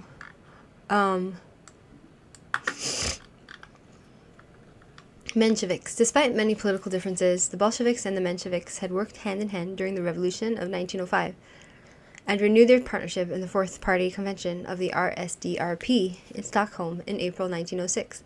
At the Fifth Party Convention of the RSDRP, which took place in London in 1907, 342 delegates participated, 89 Bolsheviks, 88 Mensheviks, and 57 Bundists. The ideology and strategy of the Bolsheviks and Mensheviks was increasing at odds. In 1912, at the 6th or All-Russian Conference of the RSDRP in Prague, after the resolution about the liquidation and the liquidators was accepted, they appeared in separate groups. Marxism held a powerful attraction for the Russian intelligentsia. Jews also saw in Marxism a way of reason. Lydia Dan, the Mensheviks, who supported a socialist and democratic ideology, were the most powerful force in Russia after the Revolution of 1905. They appealed to larger groups than did the Bolsheviks.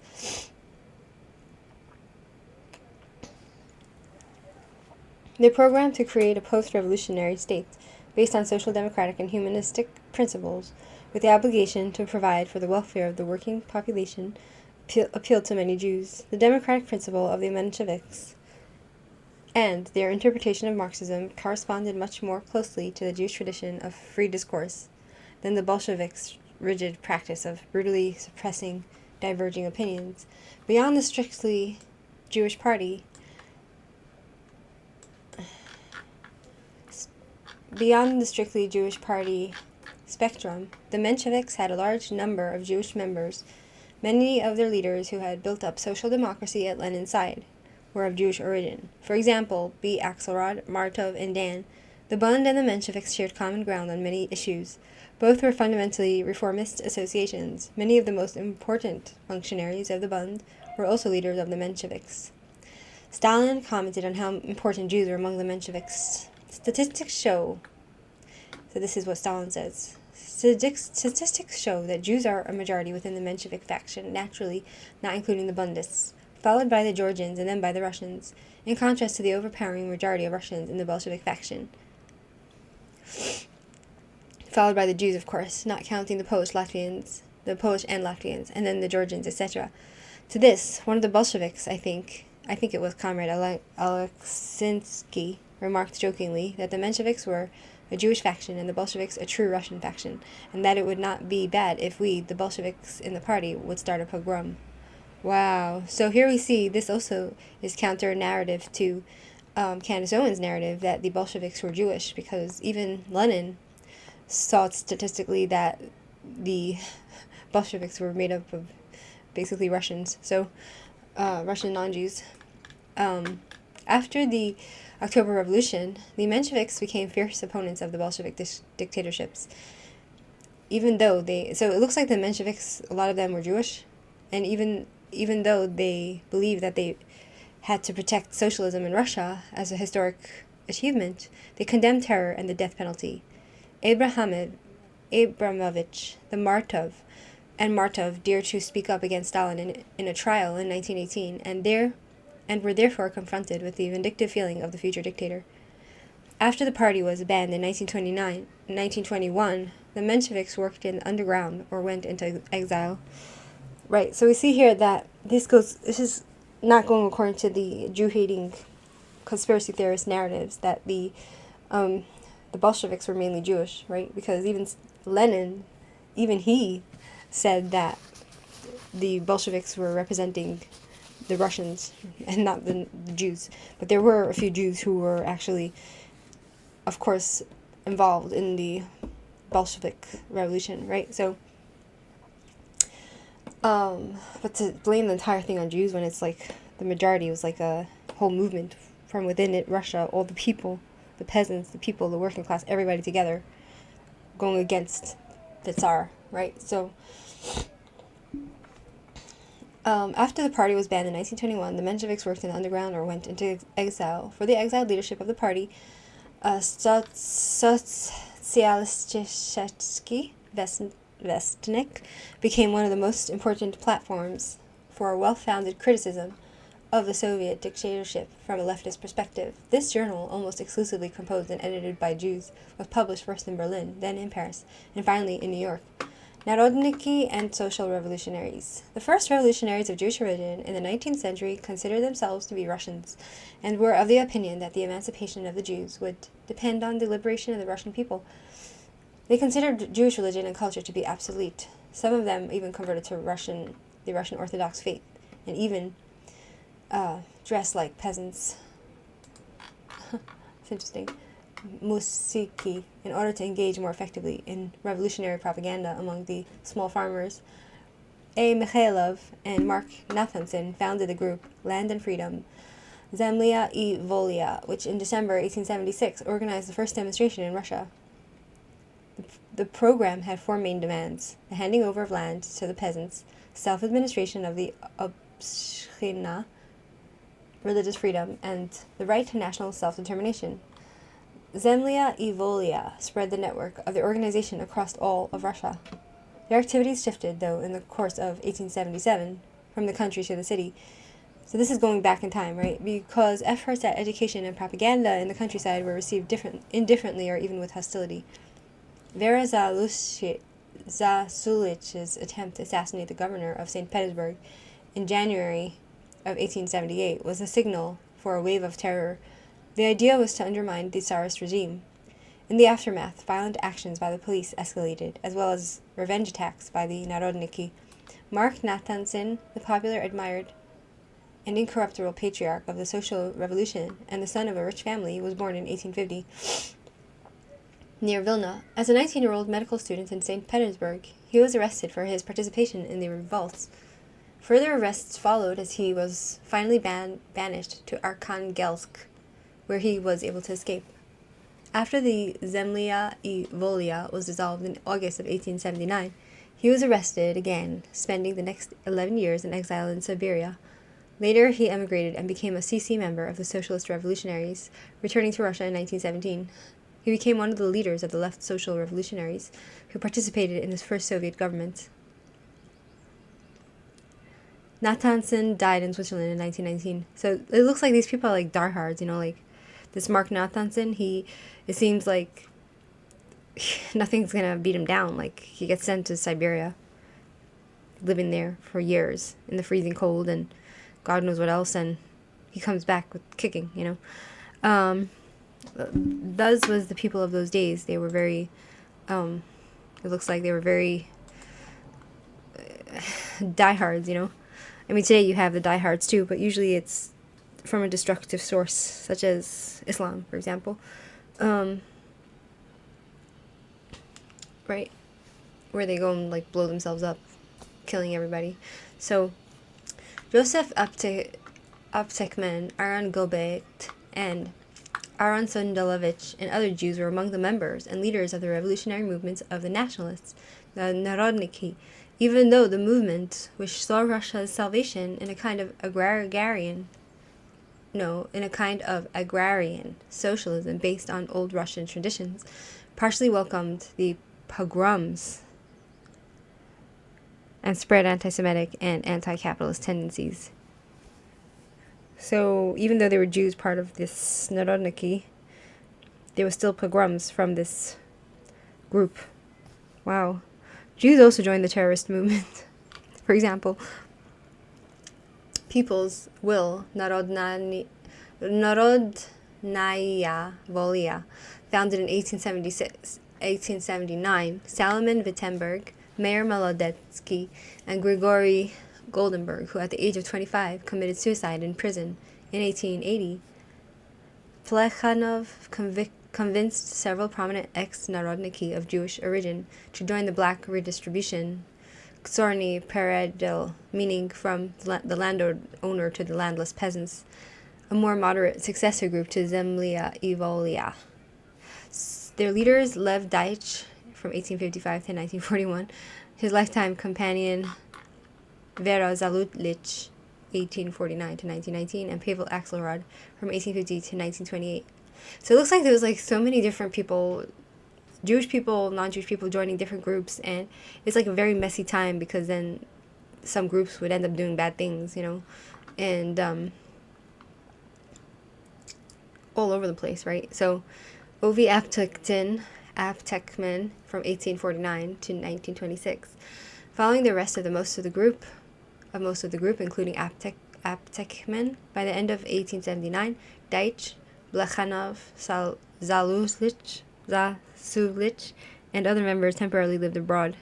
The successors of the Narodniki were the Social Revolutionaries, SR. This party resulted from the merger of several revolutionary groups in 1901 to 1902, and quickly became very popular. See, so there's a million different kinds of groups that different people are joining, and a lot of them are Jewish people that are joining, right? And they're all over the place, and a lot of non-Jews are joining as well, and they're all over the place. It's just a very messy time, right? The leadership included, in addition to the founding members, Viktor Chernov and Grigory Gershony, Mark Natanson, Mikhail and Abram Gotz, Osip Minor, who became mayor of Moscow in 1917, Ilya Rubanovich, as well as the infamous traitor Asev. The SR carried the main responsibility for the armed battle against the Tsarist regime. In addition to political terror against the authorities, spreading revolutionary ideas among the farmers was an important point of their program. Kerensky, Chernov, and other members of the SR, as well as the closely connected Trudoviki, were part of the first government established after the February Revolution. The SR provided the strongest faction in the All-Russian Executive Committee of Soviet soldiers and Soviet workers.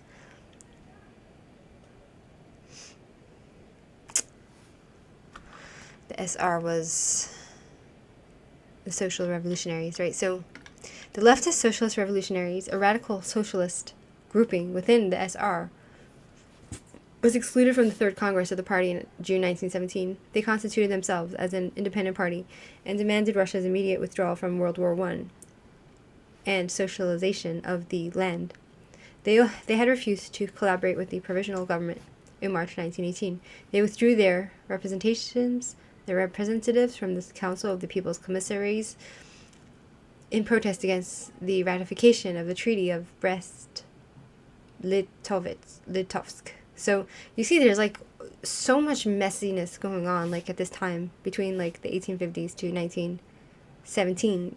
There's like so much mess, all different kinds of groups, all different kinds of people, all different kinds of propaganda, all different kinds of, so much happening, right? And that's why like it's not a simple matter what went on there during the revolution, right? So the years before the revolution leading up to, right? So anarchists. Anarcho-syndicalism had many active followers among Jewish laborers in England and in the United States. In Russia, this organization was one of the least organized revolutionary movements.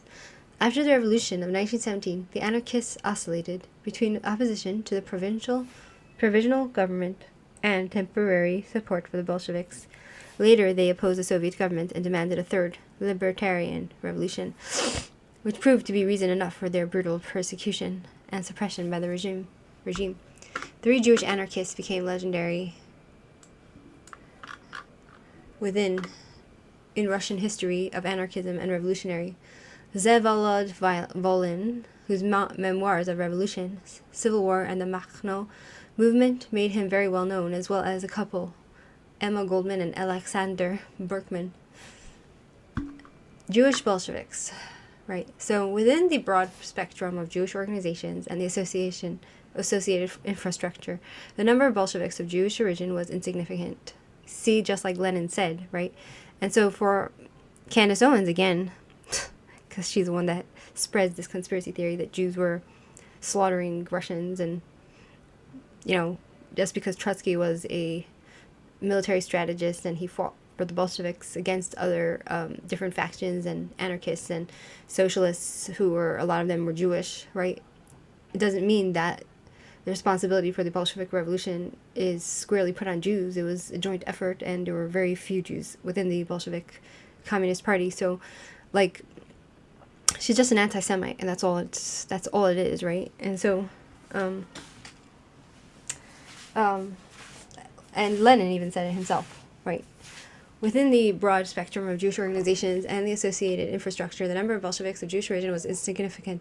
They had almost no contact with the Jewish environment. They did not concern themselves with their own Judaism, nor did they worry about the needs and problems of other Jews. If they didn't represent any of the other Jews, right? And so for people to say that, oh, the Jews did this, it's like these people were there for their own gain, right? Like for their own business. Growing up between two cultures, they decided to become Russian. Only a few of them spoke Yiddish or Hebrew. Trotsky, a child of Jewish farmers living in one of the few Tsarist settlements of colonies in which Yiddish was not spoken, spoke the typical Russian-Ukrainian language mix. Kamenev actually Rosenfeld was born in Moscow. He had a Russian mother and a Jewish father. So he was not even Jewish. He's not Jewish. Who had let him be baptized. His mother's not Jewish, she's not Jewish, right? So Yaroslavsky, actually Gubelman, the leader of the Godless movement, was born in Chita, Siberia, as the child of Jewish farmers. He knew as little about the living conditions in the Pale as did Sverdlov, who came from the central Russian city of Nizhny Novgorod. Only Lazar Kaganovich, whose native tongue was Yiddish, was generally identified as a Jew, right? So the rest of them, they didn't even know they were Jewish, probably. Like, they knew something about Judaism, like that they might be ethnically Jewish, but otherwise they grew up like peasants, right? This technocratic apparatchik, who for a long time was viewed as number 2 behind Stalin, came from a typical Ukrainian village. Most Bolsheviks of Jewish origin did not have to suffer discrimination. Their families were often well off and economically independent. Wow. They're fathers of... Right, so here you see that a lot of the revolutionaries generally, right, like in America today, who are the people running around screaming Palestine, right? Who are the ones like making a fuss? Who are the ones pulling down statues? Who are the ones attacking police?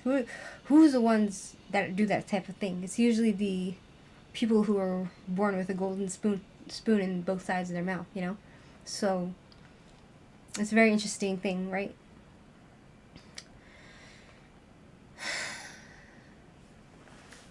Right. So it's saying most Bolsheviks of Jewish origin did not have to suffer discrimination. Their families were often well off and economically independent. The fathers of Zinoviev, actually Radomyselsky, and of the agricultural commissar Yakovlev Epstein were teachers, despite the Jewish quotas at universities and institutes of higher education.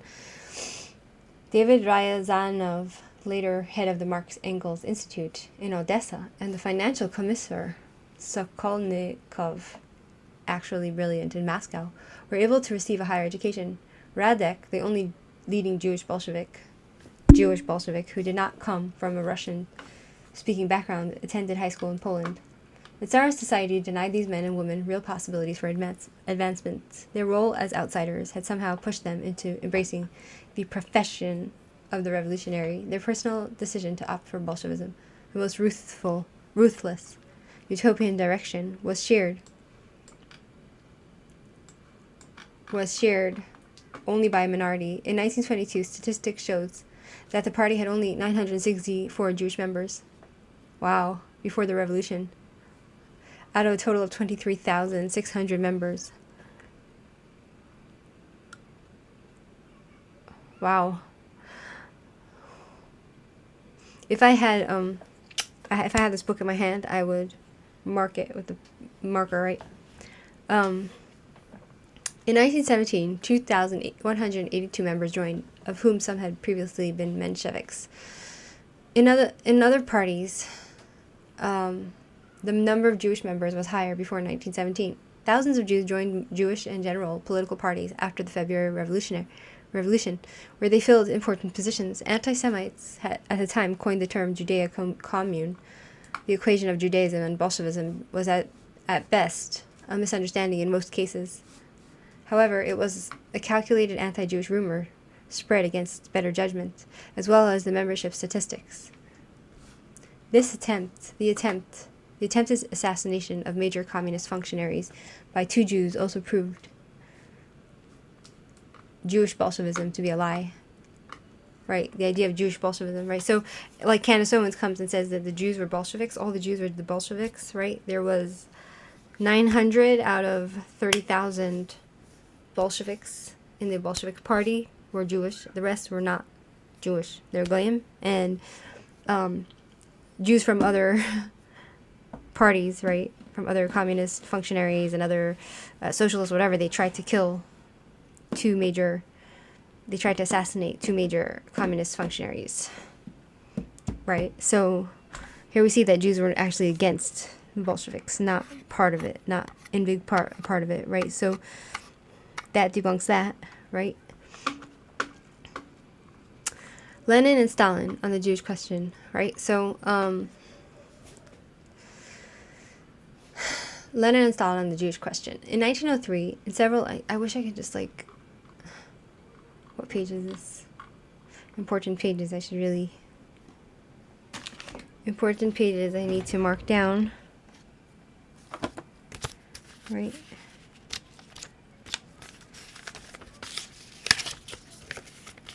Book of Stalin and the Jews.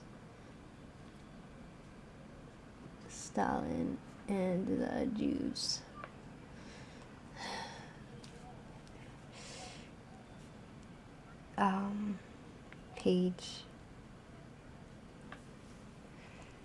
Page 30. Page 31. Statistics. Jewish statistics. Statistics in the Bolshevik Revolution. Okay. Lenin and Stalin on the Jewish question, right?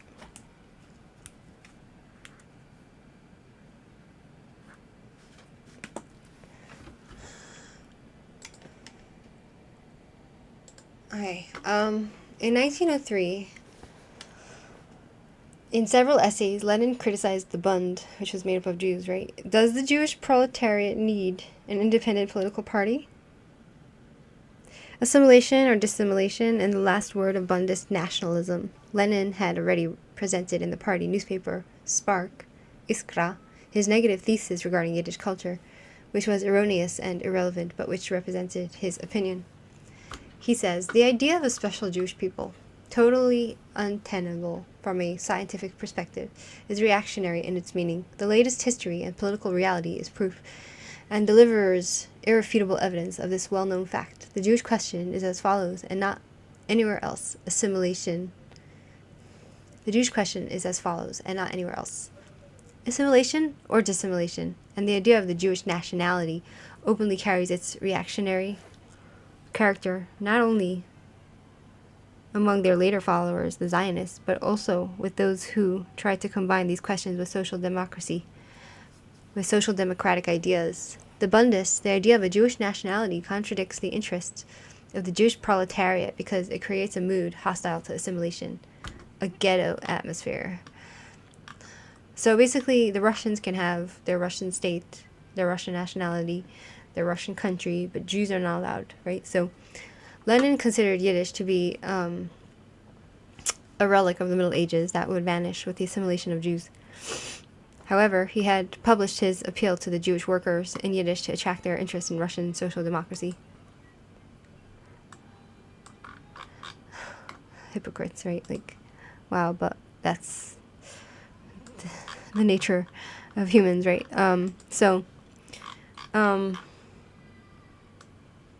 In 1913, the debate about the nationality question came to a head among the Bolsheviks.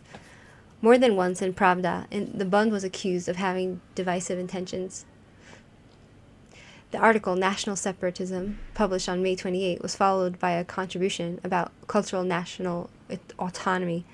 The Bund had rejected these attacks, which were also supported by Martov, the leader of the Mensheviks, in the organization's press and in other newspapers for many years. So the thing about, like, national separatism, right? Like, the Jews were always treated anyway as separate from everybody else and spat on and all that. So, like, they're the ones who, the non-Jews are the ones who separated us from them, right? And so, most of the time, and if they didn't, right, like, as if we're not, as a minority, we're not allowed to have our own religion and our own culture. You know what I'm saying? Like, what's wrong with that? Like, every country has their own religion and their own culture, right? The Bolsheviks, before, like, the Tsar, before Russia, before the revolution, was Christian. So, like, what's your problem? You know, like, you know what I'm saying? Like, only Jews are not allowed to have their own culture, right? That's what we call anti-Semitism, right? So, the Bund had rejected these attacks, which were also supported by Martov, the leader of the Mensheviks, in the organization's press and in other newspapers for many years. Stalin had the final word concerning the rights of national minorities. Already in May 1913, he noted in his essay, Marxism and the National Question, the definition of nation, which for the Jews was extremely important and far-reaching. A nation, he says, is a historically justified stable community of people born on the basis of the community of language, of territory, of economic life, and of emotional characteristic, identifying itself in the community of the culture. Stalin stated that since the Jews were a non-nation, the only right, so this is what the non-Jews tried to do to us. Besides get rid of us as a nation and kill us, they just didn't allow us to have our own culture, right? And when we wanted to have our own culture, they were jealous and angry, and right. So Stalin stated that since the Jews were a non-nation, the only perspective for them was assimilation. He referred to Marx, Kautsky, and Otto Bauer, who were the originator of national cultural autonomy, and usually strongly attacked by the Bolsheviks. The Austrian social democratic theoretician had described the Jews as a nation, but with the reservation that they did not have a common language. In short, the Jewish nation ceases to exist. So for whom should one demand national autonomy? The Jews will be assimilated, right? So the Jews can't be independent. They have to just be like everybody else, right? But then, even when we tried to be like everybody else, we were picked on and abused and then killed. So, like, which one is it? But this is what we call a paradox, right? So Stalin reached the conclusion due to the absence of a closed Jewish settlement region and the Jewish peasant class, since no national market of the Jews existed, but only services rendered for the nations and the majority. It would even lead to the disappearance of the Jewish language. So massive attacks on the Bund followed. The Bund is the National Socialist Jewish Party for the workers, right? So massive attacks on the Bund followed against, again, using the famous accusations of separatism. The organization would hinder the unity of the workers and would cause friction in the ranks and file of the RSDRP. Stalin's attitude towards the Sabbath and the Yiddish language makes it obvious that for the Bolsheviks, who strived towards dictatorship, the Jews were an uncontrollable factor. Right? So that's why the Bolsheviks, right, and Stalin and Lenin, they tried to get rid of, more Stalin, right, they tried to get rid of the Jewish culture of Yiddish, the language of Yiddish and Hebrew, and try to crush our religion, right, so that they can control us along with everybody else, right? It's about tyranny and control. The Jews lived within the Pale regions and in the Polish and Baltic provinces, mostly scattered in towns and shtetls, but almost never in the surrounding rural country. There was no connected territory in which they were the majority of the population. The Pale existed until 1915. The Tsarist government dissolved it during the war. The Pale was a place where, like, Pale and the Pale settle. Let's see that. Pale settlement. It's a region in Russian army with varying orders. And the Jews lived in this place, right? So, after the revolution, Stalinist criteria still determined party doctrine, even though the Bolsheviks, confronted by masses of settlers, acknowledged the Jews as a nationality in Russia after 1918. Until the last days of the Soviet Union, anyone claiming that the Jews were anything like a community beyond the borders of countries, and indeed political systems, was guilty of counter-revolutionary heresy. This suspicion was explicitly directed at all former Bundists. So you can't be nationalist if you're Jewish, right? A suspicion that brought persecution and death to countless politically active Jews. It made no difference if the person had changed and supported Lenin and Stalin and was ready to loyally defend that course. As early as 1913, Stalin had prepared the trap in which members of the JAFC were caught and mercilessly destroyed in 1952. Like Stalin, Lenin wanted to use the politically active Yiddish-speaking working masses as a single combat unit without intending to give the several million Jews the rights of a nationality. So just use them and take advantage of them and lie to them and then crush them, right? And use them to your advantage to win and to get power and then crush them, right? In contrast to Stalin, who despised and mistrusted the Jews, Lenin appreciated the loyalty and idealism of assimilated Jewish comrades. He would have been willing to accept more followers into the Bolshevik sections since they were the minority compared with the Mensheviks. In the sealed railway compartment, which brought Lenin back from Switzerland to Russia in April 1917, there were several Jews traveling with him. Radek Zinoviev, Skolnikov, Rosenblum, Abramovich, Guberman, and Helene Kohn. Nobody suspected this trip to be part of the highly secretive and to this day almost unknown revolutionary and insurgent program, which had already been initiated in 1915 by the German government and the espionage service 3B of the General Staff, with the authorization of the Kaiser. Its intent was to weaken the empire of the Tsar and its armies from the inside out in order to split off the western provinces from the Russian Empire. After the revolution succeeded, the plan was to impose a dictated peace on Russia in order to achieve a Siegfrieden, peace through victory, on the Western Front. Russia's economic and mineral resources would in any case be exploited by German industry. Before and still long after the October Revolution, Lenin's Bolshevik Party was financed by the German treasury for this purpose to the tune of many millions of gold marks. Lenin did not recognize the true nature of anti-Semitism, but he had also never used it. Wow. More than once he publicly spoke about the reasons for the Tsarist pogroms, which he certainly deeply detested.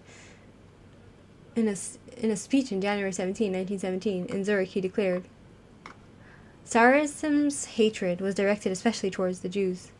On the one hand, an extraordinarily high percentage in relation to the total number of the Jewish population of the leaders of the revolutionary movement were Jews. And even now, Jews incidentally have the merit of having a noticeably higher percentage of representatives of the internationalist movements than do other nations. On the other hand, Tsarism knew very well how to take advantage of the worst prejudices of the most uneducated population against the Jews. That is how the pogroms, like the attacks on Jews, could have taken place. Most of the time supported, if not directed by the police, the terrible slaughter of peaceful Jews, of women and children, which aroused the hatred of the whole civilization and world against bloody Tsarism. Naturally, I mean hatred of the truly democratic elements of the civilized world, and those are exclusively the socialist labor force, the proletarians. During this time, more than 4,000 dead were counted in 100 cities, and more than 10,000 were mutilated. So it looks like, from what I understand, Lenin was not an anti-Semite to any real degree, right? Like, he probably had just regular prejudices like anybody else, but not... He was actually somebody that's a little bit smarter than Stalin and the other anti-Semitic Jew haters, right? That just had unbridled hatred for no reason, right? So, and as said before, like, the idea that Jews were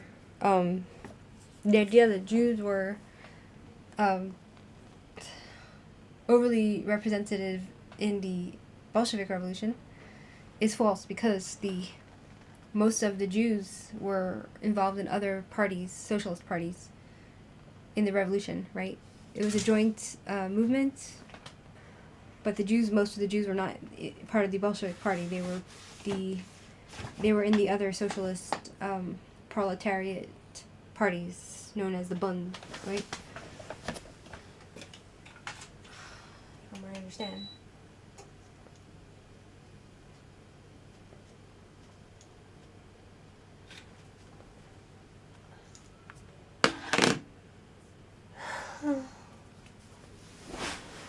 Right.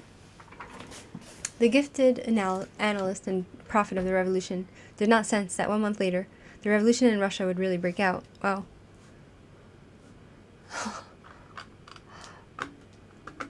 Wow. So, and this is one of the reasons why the Jews joined the revolution in all different kinds of ways. Not just in the Bolshevik Revolution, but they joined in all different kinds of ways because they were getting picked on by the Tsarist regime, right? So,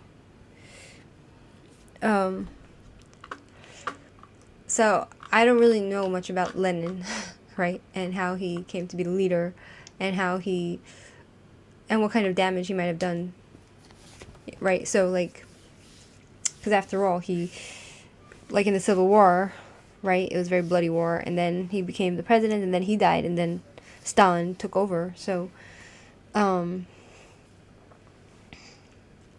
right? From the February Revolution to the October Revolution, right? So, okay. Let's see how many...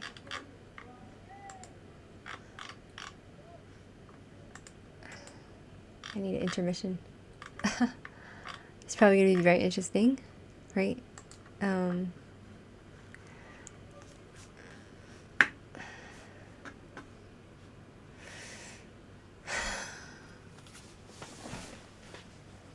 Right?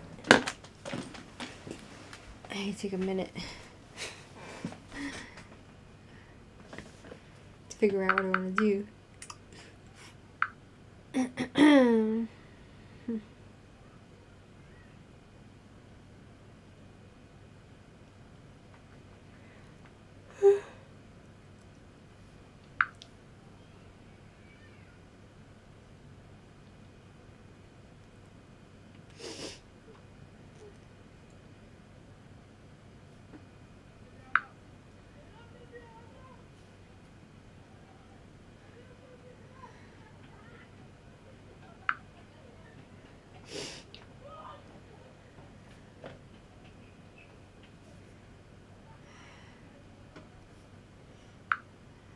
See that?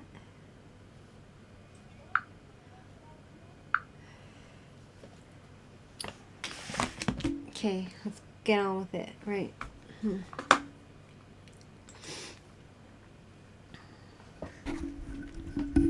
Hold the mic. Okay.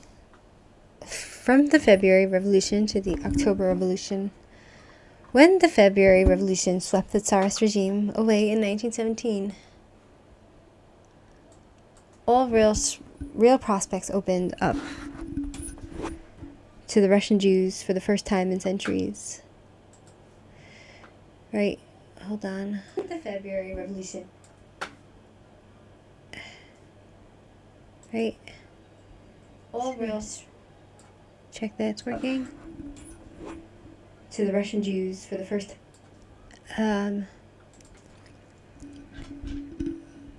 So... all real prospects opened up to the Russian Jews for the first time in centuries. Despite the misery and the war, just a few days later, Jewish parties and organizations were already continuing their legal activities. The provisional government ordered, by legal statute of March 20, 1917, the end to all discrimination against Jews. This was published in issue 15 of the official government paper, Vesnik Vremenovo Pravitelstva. Assuming that all citizens of the free country should be equal, and that the conscience of each human being refuses the idea of restraint of citizens based on religion or origin, the provisional government determines all restrictions of rights of Russian citizens by present laws concerning their religion, their political views, or nationality are herewith abolished. Very nice. It didn't last long, though, right? All 150 abolished decrees were listed at the end of the text of the law.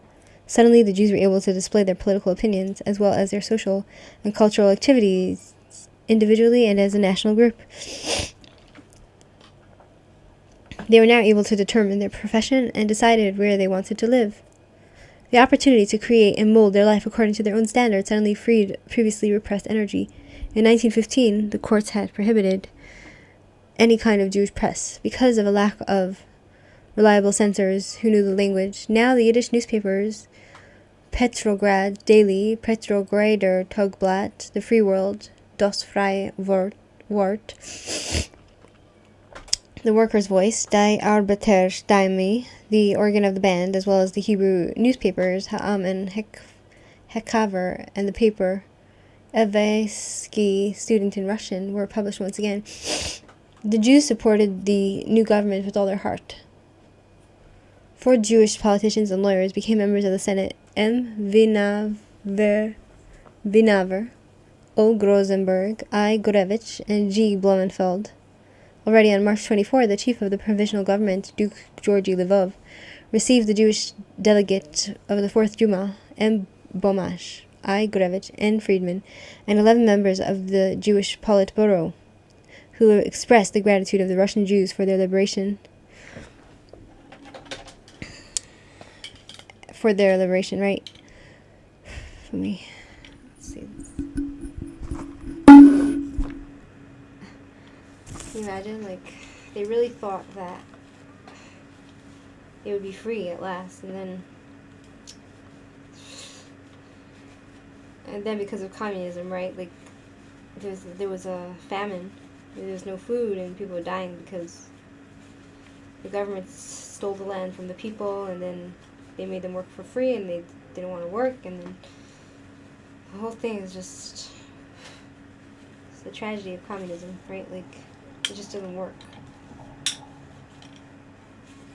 right?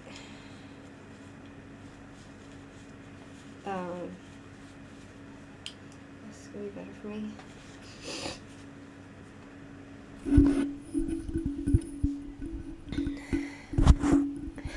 My little mic, right? Let's see how this works. Let's check if this works. My little mic, right? Let's see how this works. Okay, system works. Praise the Lord. So, and 11 members of the Jewish Politburo who expressed their gratitude of the Russian Jews for their liberation. On the same day, this delegation visited the executive committee of the Council of Workers and Soldiers, where TIPSY, the committee's representative, welcomed them. Until the October Revolution, a cadet S. Luray and the Mensheviks S. Shorts and A. Ginsburg Nomov served as deputy minister of the provisional government. A. Halpern was the manager of the administration of the government. He was the first Jew ever to be a minister. Fyodor Dan, Menshevik, and Mark Lieber, leader of the Bund, were members of the Central Executive Committee of the Soviets. Henrik Ehrlich was, like Lieber, a leading Bundist and was one of Petrograd's most important members of the Workers' Council. The Bundists and the Mensheviks also participated in the establishment of the Workers' Council in the Russian provinces. At a congress on March 15, 1917, the Zionist Socialists and Sejmists of the SERP joined to form the United Party Vereinigte. Its CC had its headquarters in Kiev. The Bund held its first legal conference in Petrograd from April 19 to 24, where the 88 delegates elected the first legal CC, which included SCH, Eisenstadt, Lieber, Weinstein, Ehrlich, Rafis, and Abramovich. Besides the left parties, new Jewish secular and religious groups made their appearances. The Jewish National Union, Netzach Yisrael, Tradition and Freedom, Masoras Veheros, and the Israel's Unity, Achdos Yisrael, and the anti-Zionist Orthodox Party, Agudas Yisrael, the popular group founded by M. Ben-Aver, strongly supported the cultural work in the communities, as well as Yiddish and Hebrew lessons in newly founded Jewish schools. Several Zionist organizations for school students, university students, and, in general, for the youth were also established. For example, Hakaver, Histadrut, Kadima, Dror, and Maccabi. Because of the new situation, the Russian Jews planned the unification of all associations and communities into a single main representative organization. The Zionists took the first step in this direction when they appointed the 7th All-Russian Zionist Congress on May 24, 1917. In Petrograd, formerly St. Petersburg, Dr. Yechiel Chlenov, who led the Congress, spoke in front of the 522 delegates and the 1,500 guests, representing 440,000 Zionists from 680 cities and towns in Russia. He conveyed greetings from the Foreign Secretary of the Provisional Government, M. Toroshenko, and from the representative of the Labor Council, N. Shidzi. On July 16, 1917, preparations were made for the All-Russian Jewish Congress in Petrograd. The participants of the Congress elected the official representatives of the Jews in Russia. 4 delegates represented the Jews from each of the 13 cities that had more than 50,000 citizens. Berdychev, Bobrovsk, Kharkov, Gomel, Yekaterinoslav, Yelisavetrag, Kiev, Kremenchug, Minsk, Moscow, Odessa, Petrograd, and Vitebsk. In August 1917, the provisional government organized a state conference in Moscow, at which preparations were made for the formation of the government. The Jewish party sent a socialist and non-socialist, Raphael Abramovich, Bundist/Menshevik, and Oskar Grosenberg, so they are from different organizations, and Oskar Rosenberg, lawyer and civil rights activist, both appealed in the name of the Russian Jews for the protection of the Russian fatherland against the German imperialists and their occupation forces. The text of their speeches was published in Yiddish in the Workers' Voice, Arbeiterstimme, the union's mouthpiece, and in Russian in the Evraiskaya Nedelia. Jewish parties listed a joint registrations at the elections to the Constituent Assembly. The Jewish delegates established their own faction, which was to follow the resolutions of the All-Russian Conference. This Congress, planned for the end of 1917, did not take place because the Bolsheviks banned most Jewish organizations after the October Revolution. Oh wow, so this was like right before the revolution, and all the Jews got together and tried to represent themselves in the Bolshevik Congress, right?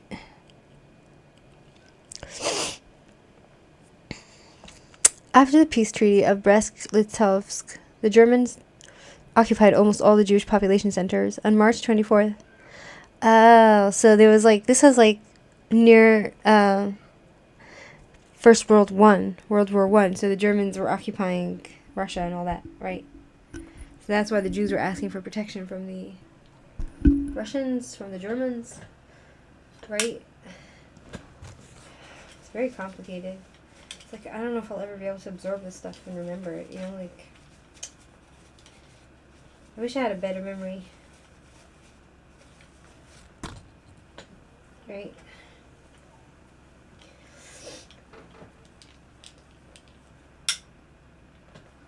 See if I can see better. Oh, it's actually better. Right. Okay. Where are we?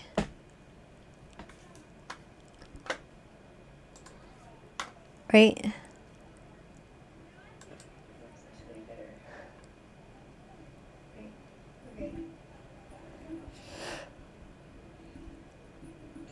Where are we?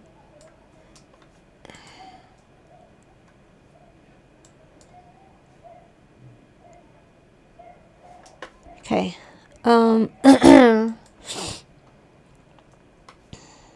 After the peace treaty of Brest-Litovsk, the Germans occupied almost all the Jewish population centers on March 24th, 1918. The Provisional Jewish National Council was formed, with the most important representatives of the Russian Jews belonging to the Presidium SCH Eisenstadt, M. Alenikov, S. Dubnov, and H. Sliosberg, and at the end of June 1918, the representatives of the Jewish cultural communities were called to Moscow to elect at least a chairmanship for their communities, even though the Ukraine had already separated and other regions were also unreachable.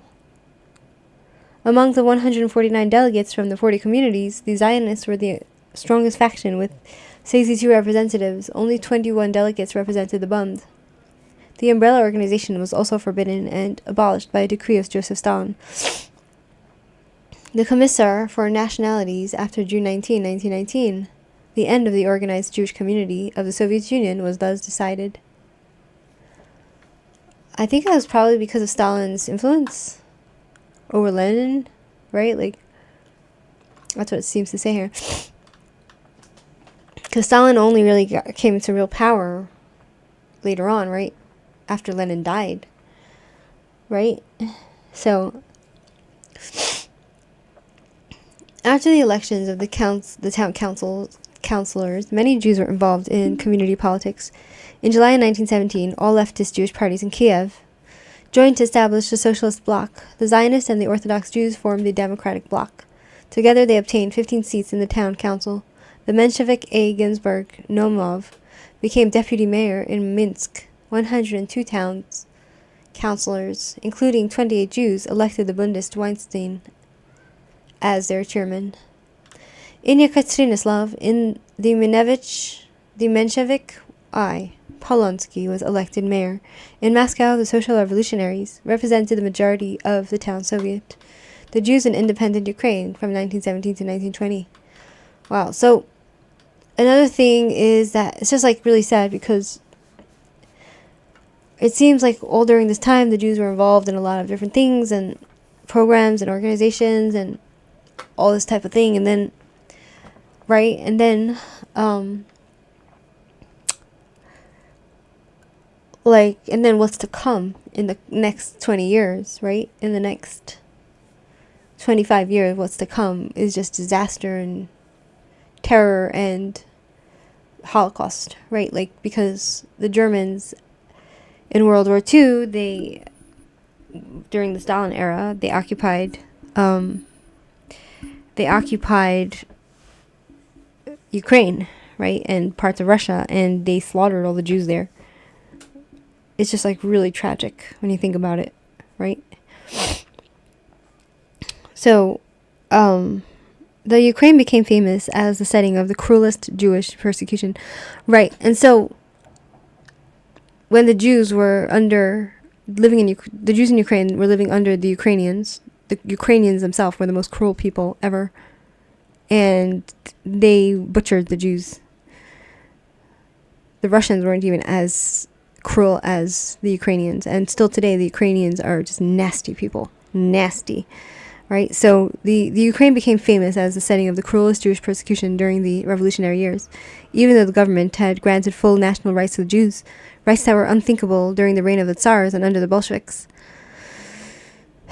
The greatest paradox was the fact that many perpetrators of the pogroms were murdered in the name of the Ukrainian government, but not on its orders. After the February Revolution, an institution by the name of Rada, the equivalent of the Russian Soviet, governed the Ukraine, and it included many Ukrainian nationalists. Unlike other minorities, they had not been able to form legally under Tsarism. The momentum of Ukrainians and Jews as two nations that had both been repressed under Tsarism initially took an identical path after liberation. Not sure I understand that, right? So the politicians of the Rada, who were always accused by the provincial government of breaking away, published their proclamation using the name Universal, hinting at Cossack tradition. At the first Universal in June 1917, the minorities were asked to participate equally in the establishment of a new state. The Jews were skeptical about the Ukrainian struggle for independence. The land had belonged to the Pale, the Sherta Osedlosti, after the separation from Russia. The Jews that were living in these regions would again have been located beyond the borders of Moscow and Petrograd. At first, the Jewish parties, especially the People's Party, Volkspartei, and the United Party, supported the politics of the Rada. The leftists, Bund and Poel Zion, agreed to the socialist direction they were taking. The Zionists, the strongest tendency in the Ukraine, also benefited from their concept of autonomy. The draft of the constitution provided that all Jews must be published not only in Ukrainian, not all Jews, all laws must be published not only in Ukrainian but also in Russian, Polish, and Yiddish. These three main minorities obtained their own ministries, called vice-secretary offices. The first vice-secretary for Jewish affairs was Moshe Zilberfarb, a member of the United Party. Zilberfarb wanted to call in the Jewish body of representatives. The experiment failed mainly because small groups like the People's Party were supposed to have the same number of seats as the Zionists, who had many members and followers. In addition, the Zionists demanded that the Jews should form their own self-defense units. But this was something Zilberfarb rejected. Really? The internal quarrel, because he's Jewish, like you'd think that he would be pro that, like the Jews having their own little army to defend themselves. Right? So, really? The internal quarrel, the Zionists demanded that Jews would form their own self-defense units, but this was something Zilberfarb rejected. The internal quarrel was particularly fateful since the news about pogroms was spreading, and an authorized Jewish group of representatives could have pressured the Ukrainian government to take on an early preventative measures. Right. Wow. So they got the wrong guy, the wrong Jewish guy. Wow. It's really sad. So, after the October Revolution, the National Vice Secretary offices were upgraded to Secretary General offices, and the national personal autonomy of the Jews, Poles, and Russians became law. Now everyone, no matter which part of the Ukraine he lived in, was able to register as a member of these minorities, and also had the right to elect national legislative institutions. The Ukrainian government guaranteed to the Jews whatever Lenin and Stalin had refused to give them, using the excuse that they did not have their own closed settlements regions. When Red Army troops ordered the Ukraine from the north in January 1918, the Rada proclaimed the complete independence of the Ukraine. The Bunds voted against this proclamation. The People's Party, United Party, and Poal Sion abstained from voting, and Zionists did not take part in the vote. The fact that the Jewish parties did not support total separation from Russia without reservation, even though the constitution was very favorable to them, was in part a result of the wish not to be completely separated from the Jews remaining, the Jewish Workers' Party, and the Zionist movement. More important was the rift between the concepts of the Ukrainian intellectuals who governed in Kiev and the reality in the countryside. The Jews realized that the state was granting them rights, but was unable and apparently also unwilling to guarantee them protection against marauding and pillaging bandits and from farmers' revolts and pogroms, right? So, wow. Silverfarb resigned by the end of January, along with all the ministers. He continued in his official functions in April when the Bolsheviks, who had conquered Kiev, were driven out, and with the help of the Germans, the Rada returned to power. After the Zionists gave up their boycott position, W. Latsky was elected as Minister for Jewish Affairs. In the 1952 trial against the JAFC leadership, Latsky was mentioned when the poet David Bergelsen was forced to give a statement that he fled to Germany because of Latsky's intervention. At that time, Bergelsen was active in the Culture League. This organization, founded in Kiev, had departments of literature, music, theater, painting, and sculpture, as well as schools for children and adults. By the end of 1918, they had at their disposal more than 20 branch offices all over the Ukraine. Its members came from the Bund, Poal Sion, and the United Party. The Cultural League founded its own university, and in 1919 it was asked to take over the Jewish educational system in the Ukraine. So this is very complicated stuff going on, right? So at first, the rights of the Jews were again reduced. When at the end of April 1918, the Germans put Cossack General Skoropadsky, later a follower of the Nazis, in power. At the elections for community councillors, only 10% participated. The candidates of Zionist and religious parties received approximately 60%, and the candidates of the various left movements around 40% of the vote. After the withdrawal of the Germans, the new government reinstalled and the so-called Directory, the National Personal Autonomy, although only for Jews and not for Russians and Poles. The Nationality Secretariat, which was dominated by Zionists, refused to support the new Minister for Jewish Affairs, Abraham Revusky, a member of the Poal Sion. These quarrels happened at the same time as a wave of pogroms that were much crueler than the previous ones. And this is the pogrom of 1919, which we spoke about in my other videos. We read a book we're not finished the book, but we read a book of we, meaning me, in 1919, of the pogrom of 1919 and how cruel it was. And we're not finished it, right? In protest against these mass murderers in 1919, the Jewish Deputy Foreign Minister, A. Margolin,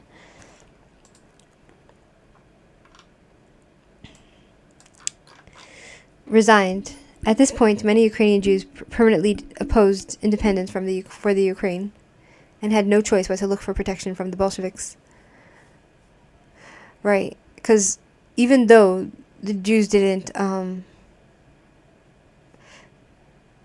lot of them partook from making an opinion on whether to be part of Russia or be independent Ukraine, they were anyways accused of being Bolsheviks and that's one of the reasons. That's one of the excuses that the murderers that murdered the Jews in 1919 of Ukraine.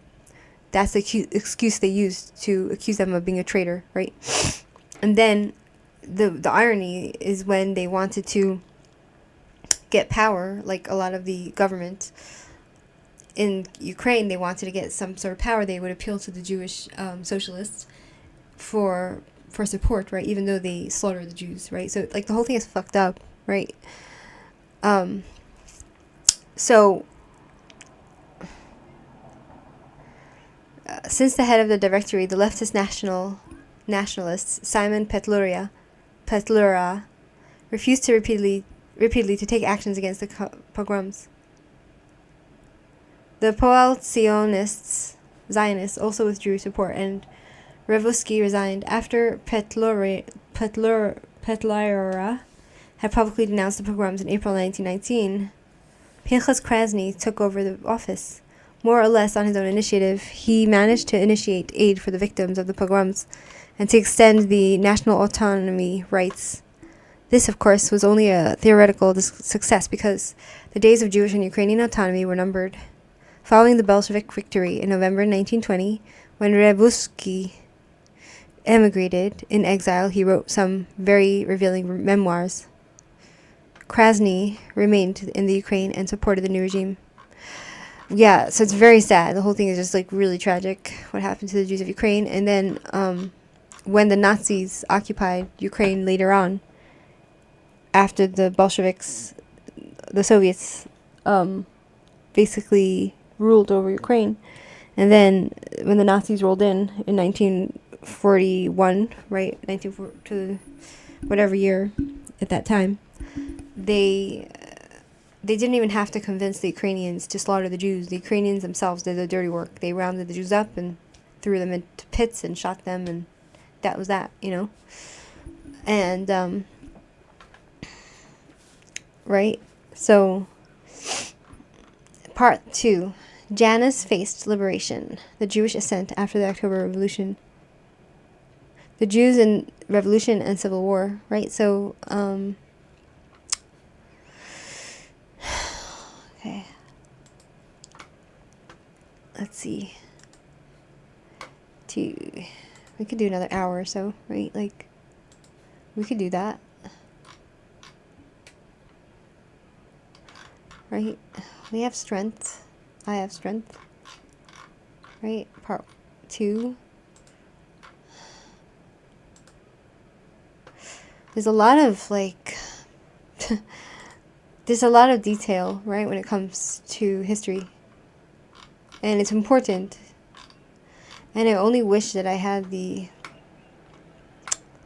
I wish my brains were able to expand in a way where, not expand, but I can absorb all this information.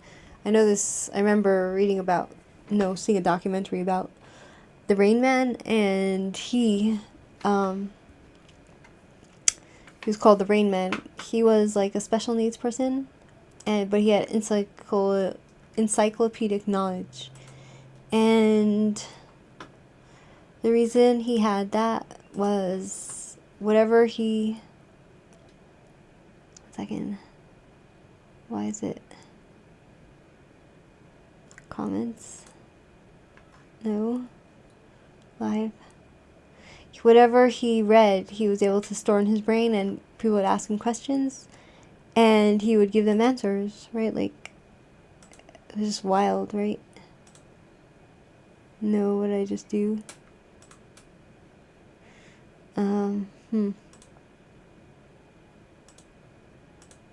No.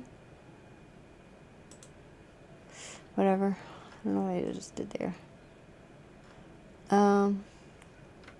Yeah, whatever. So,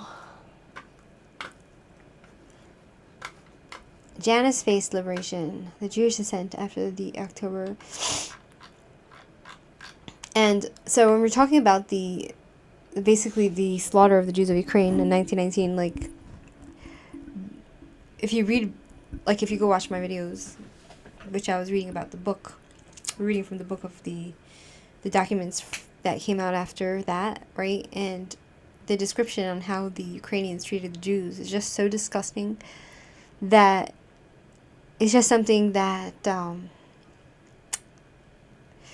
it's just really tragic, right? They're just so anti-Semitic. It's just disgusting, right? So, let me see what else I can eat so I can get strength, not be tired. Oh, people do this. Yeah, saying like, reading is hard work, but let me have some milk. How about that? Like, reading is basically, reading is hard work. It's like, it takes a lot to focus and to, right?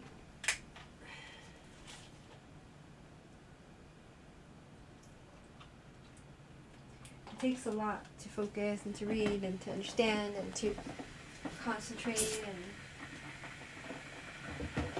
think. It's learning is for me at least, you know. Some people they learn very easily.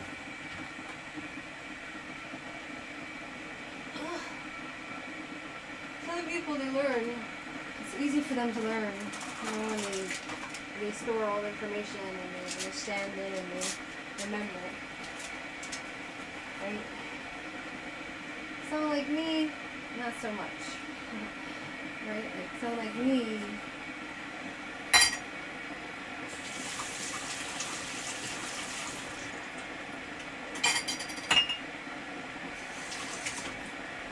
you know, someone like me needs to read something or hear something like 20 times at least in order to remember it. That's just the way I am. So, that's the way, I like it, I like it, That's the way, I like it, I like it,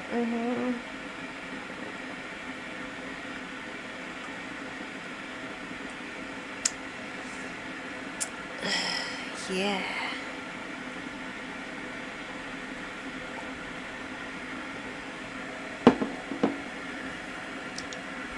Friends who to die for love with the lighting fighting duels, but I can't find a man who will and give expensive jewels.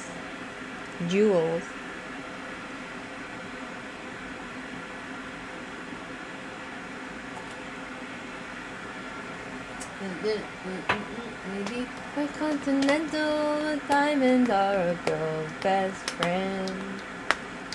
Kiss may be grand, but it won't pay the rentals on your humble flat, or help you at the automat. Men grow cold as girls grow old, and we all lose our time in the end. We all lose our charm in the end. Stiff nectars lose rocks don't lose their shape. Diamonds are a girl's best friend. Tiffany, Cartier, Black, dun, dun, dun. Talk to me, Harry Winston. Tell me all about it. Right? Mr. Raspberry wants milk. Mr. Raspberry wants us to milk. Yeah? Mr. Raspberry wants milk. Mr. Raspberry milk. Men grow cold, these girls grow old, and we all lose our charm in the end. Stiff neck rusted with rocks and diamonds are girls' best friend.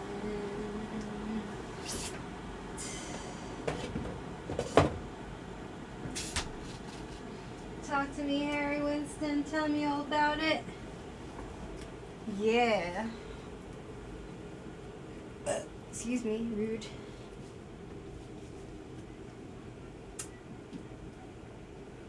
Talk to me, Harry Winston. Yeah, talk to me. Tell me all about it. Oh, yeah. Should we make it lower? Tiffany's, Cartier. Make it go lower. Let's make it go lower. Shit. Okay.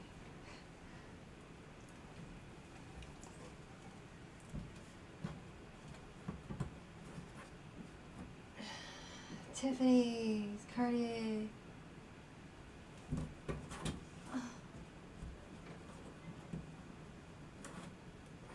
Okay, so we have that.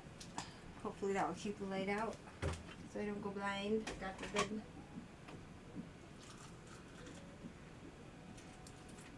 Okay. Let's spill some of this out. Then we have to mix it with a nice spoon.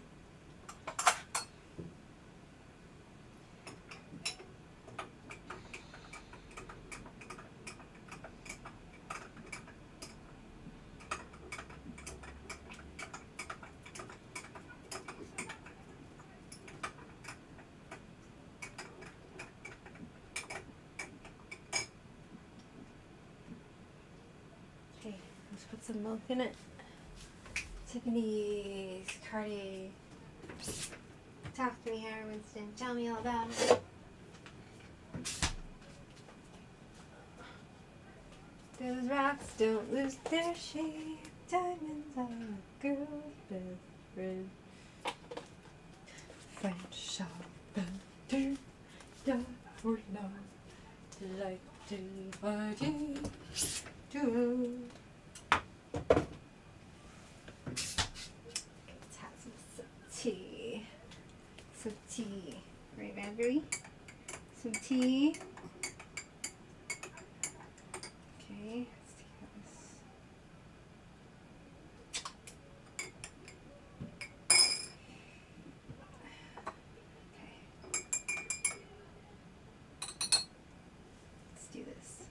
Let's do this.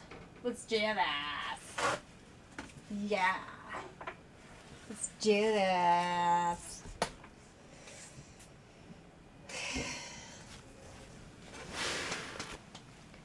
The French are glad to die for love.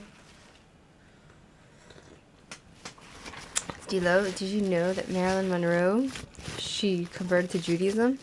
And guess what? She would send a lot of money to Israel. Did you know that? Did you know? I want to know, have you ever seen the rain? I want to know. Janus faced liberation, the Jews' ascent after the October Revolution. The Jews in Revolution and Civil War. The dual reign of the councils, Soviets, and the provisional government made it possible in the short term between the February and October revolutions for the Jews to engage in politics with the same rights as everyone else. Even though there were Bundists among the Soviets, the leaders of the Jewish workers' movement, the leftist Zionists, and other Jewish parties did not support these groups. Their justified concern was that the street riffraff, which sided with the Bolsheviks, would make no difference between revolution and pogroms, like attacks of Jews. And in case of a suppression of the risky revolution, the Jews would become victims of the counter-revolution. As was the case in 1905, Gorky reported how the soldiers, who so enthusiastically defended extremist slogans of the Leninists, were seduced by the Jew-baiting of certain people who made them believe that the Jewish influence in the workers' and soldiers' council was too strong. It is true that men of Jewish origin had filled important positions in Bolshevik organizations. In many cases, they were predominant. 3 out of 5 members of the Committee of the Revolutionary Defense of Petrograd were Jews: Moishe Uritsky, Goldstein, and Drabkin. After the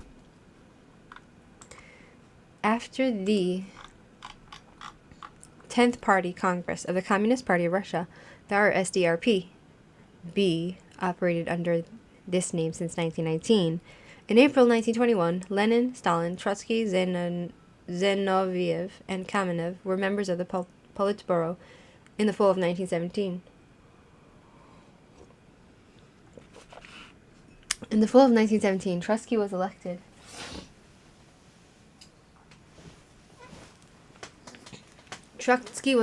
chairman of the Soviet of Petrograd.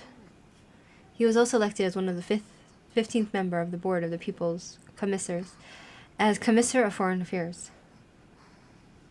Later he became Commissar of the Army and Navy. Trotsky also took over the command of the Red Armies and other party officers. Zinoviev, Kamenev, and Sverdlov were also among the core leaders. Yakov Sverdlov, often the representative of the party Central Committee, was appointed as the first head of state of the Soviet Union. Those mentioned above, like other Jewish cadres, declared their nationality to be Russian.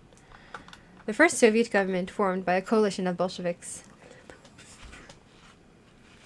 and social revolutionaries, was not supported by a majority of Russian Jews.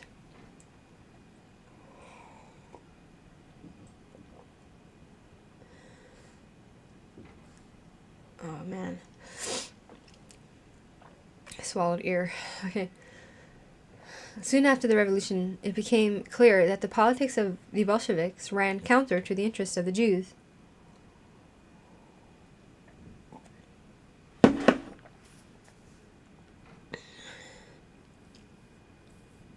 Right, because the Jews wanted freedom and the Bolsheviks were like more authoritarian, right? So the secret police, the Cheka, established by Felix Dzerzhinsky in December 1917, was given extraordinary authority to fight against counter-revolution and sabotage. This organization mercilessly persecuted non-Bolshevik revolutionaries, Bundists, anarchists, Mensheviks, and social revolutionaries, among them many Jews, and consequently provoked counterattacks. So it's very messy, in those years of the revolution. It was very messy, right?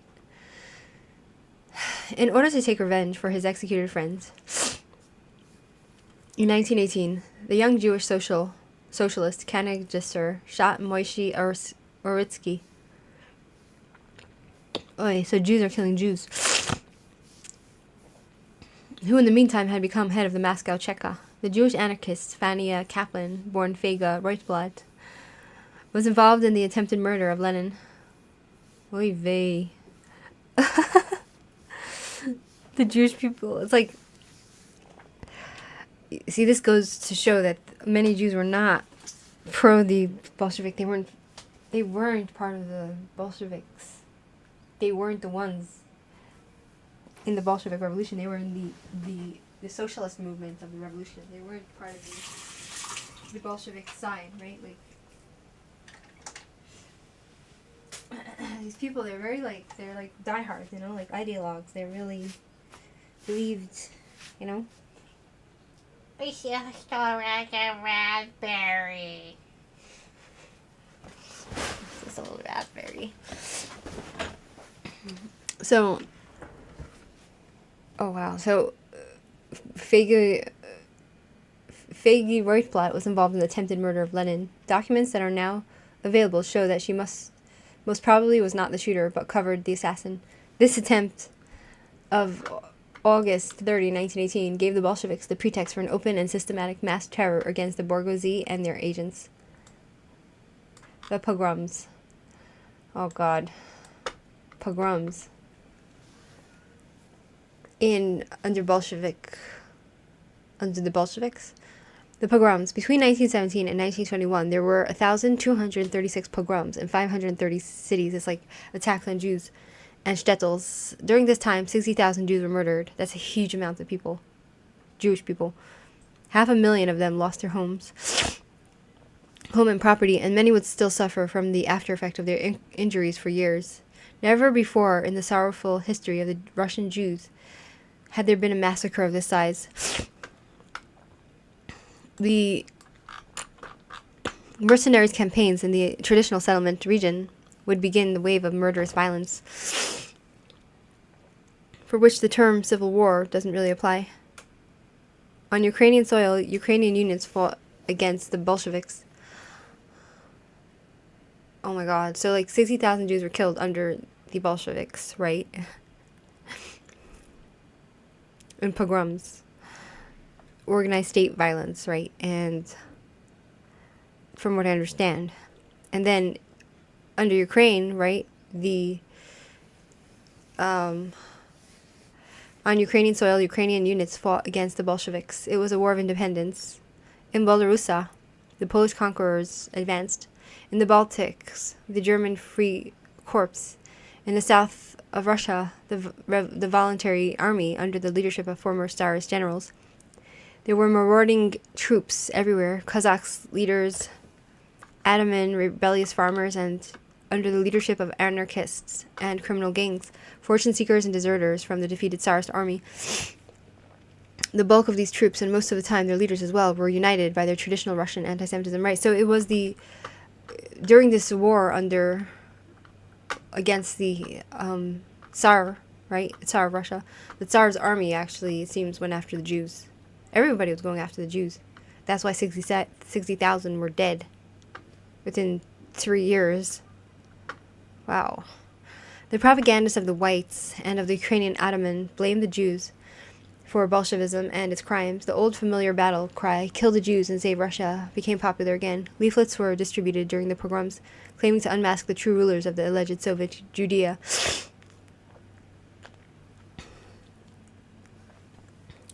So, when Candace Owens comes and starts saying things like, the Bolsheviks were Jewish and they killed everybody, you know that she's just repeating the same propaganda lies that the Russians at the time were saying about the Bolshevists, who were not. There was 30,000 in the Bolshevik party, right? And out of that, 900 were Jews, and Lenin wasn't Jewish, but they used that as an excuse to kill Jews. And and because of that lie, 60,000 Jews were murdered. And so Candace Owens stands behind genocide. We can go as far as to say that Candace Owens loves genocide of Jews. She stands with the genociders, right? So behind the party pseudonyms were placed not only real names, Trotsky, Bronstein, but other names that were often invented, right? The task force that raged with fury across the Soviet Union against the Jews starting in June 1941 with the support of the German armed forces. This is later on, right? Blamed every single Jew for Bolshevism, a fact that in their eyes justified the murder of Jews. Both waves of murder cannot be put on one level. However, despite certain similarities, the National Socialists had ordered the total extermination of the Jews. While the pogroms after the October Revolution remained localized, neither Admiral Kolchak in Siberia, nor Ukrainian leader Petliura, nor General Denikin and Wrangel directly ordered the pogroms. Jews in the red units, right? So this is very messy. I'm trying to understand who did what here, right? So the pogroms happened between 1917 and 1921, in which 60,000 Jews were murdered, right? So, very tragic. Very tragic. Right. Okay, Jews in the red units, right? That's my little raspberry. This is my little baby.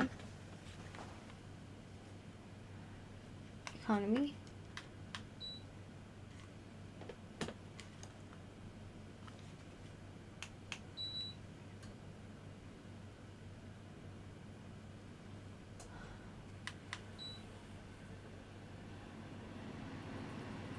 Excuse me.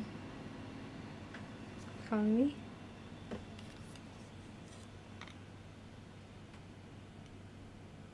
What is that?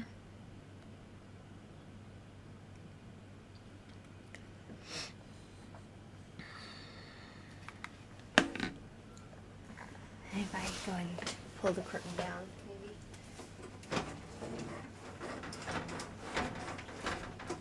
Right? I mean, that's... Okay.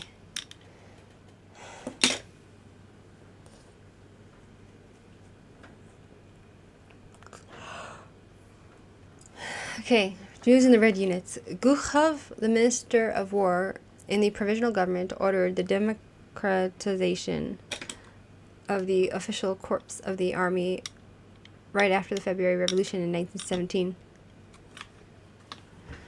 The democratization of the officer corporations. Let's see if I close that. Yeah, that's better.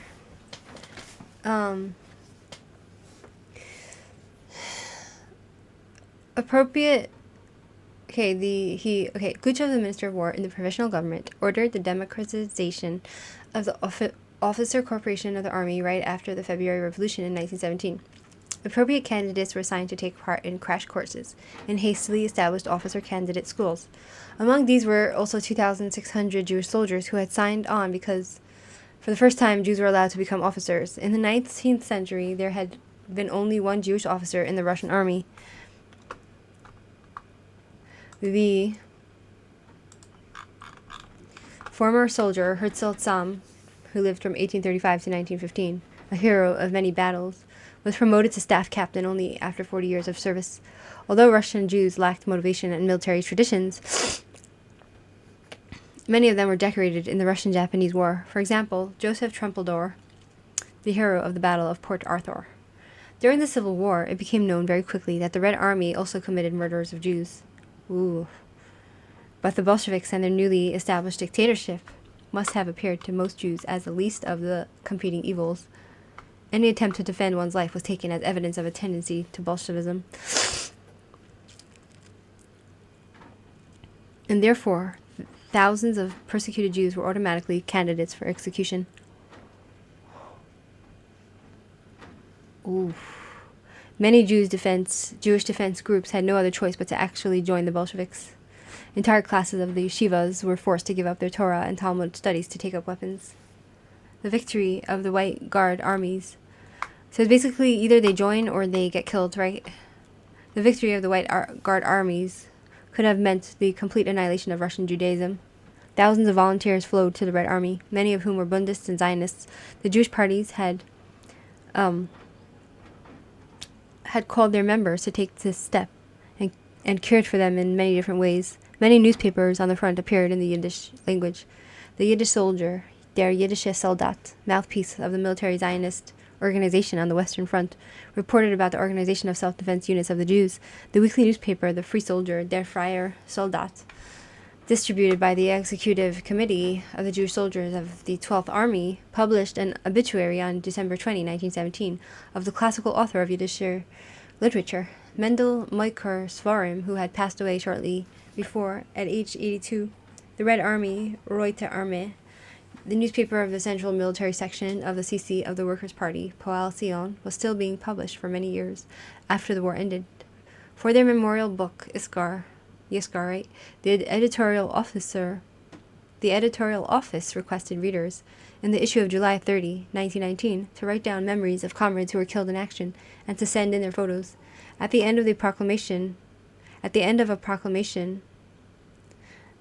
denouncing people who refused their duty or deserters, it said, "Down with the traitors of the working class and of the proletarian state." In February 1924, the Rote Armee printed an agitprop text by Trotsky, ending with the words, "Our freedom, our country, our independence we will defend."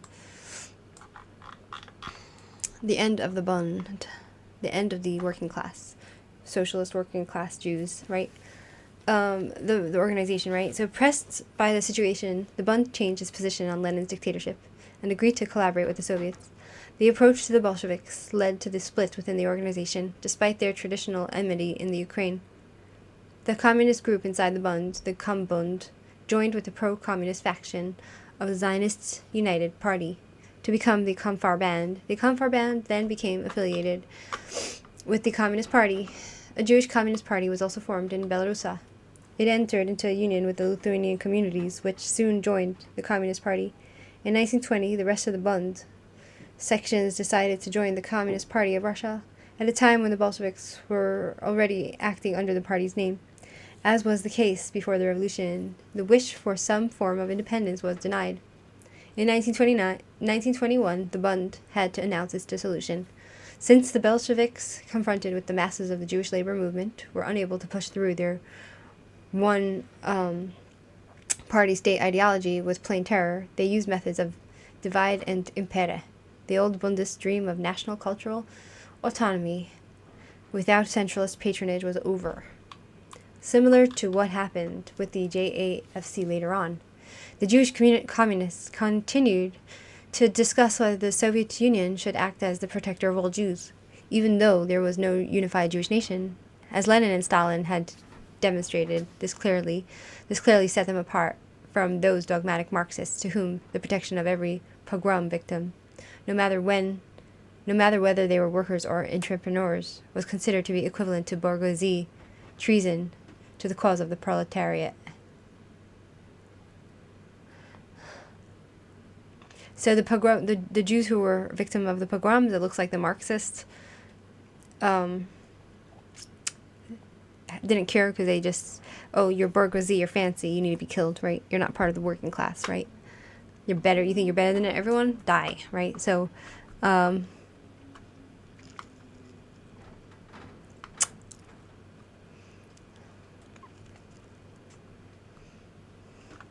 like, it looks like the Jews thought that Stalin and Lenin were better than the others, whoever was in charge, whoever the fighting factions, because the others were doing pogroms on Jews, and it seems like Lenin at the time was not doing pogroms. He was just basically saying to the Jews, join our army against whoever or you'll be killed, right? So it all sounds very charming, right? Very charming. I'm being sarcastic if you can't tell, right? So the counter-revolution, right, so Lenin's rhetoric against the pogrom campaign, right? So in order to get the pogroms of the Red Army under control, so the Red Army was doing pogroms on the Jews, and they allowed the Jews to join the Red Army so that they shouldn't die, from what I understand, so, which is under Lenin. So the Council of the People's Commissars sent a telegram with Lenin's signature to all government Soviets. The telegram ordered them to take resolute measures in order to wipe out the anti-Semitic movement by the roots. It demanded that they take on the organizers of pogroms and those who instigate outside the law, since neither this edict nor the victories over the counter-revolution nor the bravery of the Jewish Red Army soldiers could erase this evil, right? So even though there were Jews part of the Red Army, there were a lot of Bolsheviks who were killing Jews indiscriminately, just murdering them. Pogroms, like organizing themselves to murder Jews in an organized fashion, right? So it looks like Lenin was trying to put a stop to this. Wow. Maxim Gorky decided to publish a pamphlet entitled About the Jews in 1919, in which he characterized the Jews as the yeast of progress. Some Jewish communists interpreted these words as promoting bourgeoisie nationalism.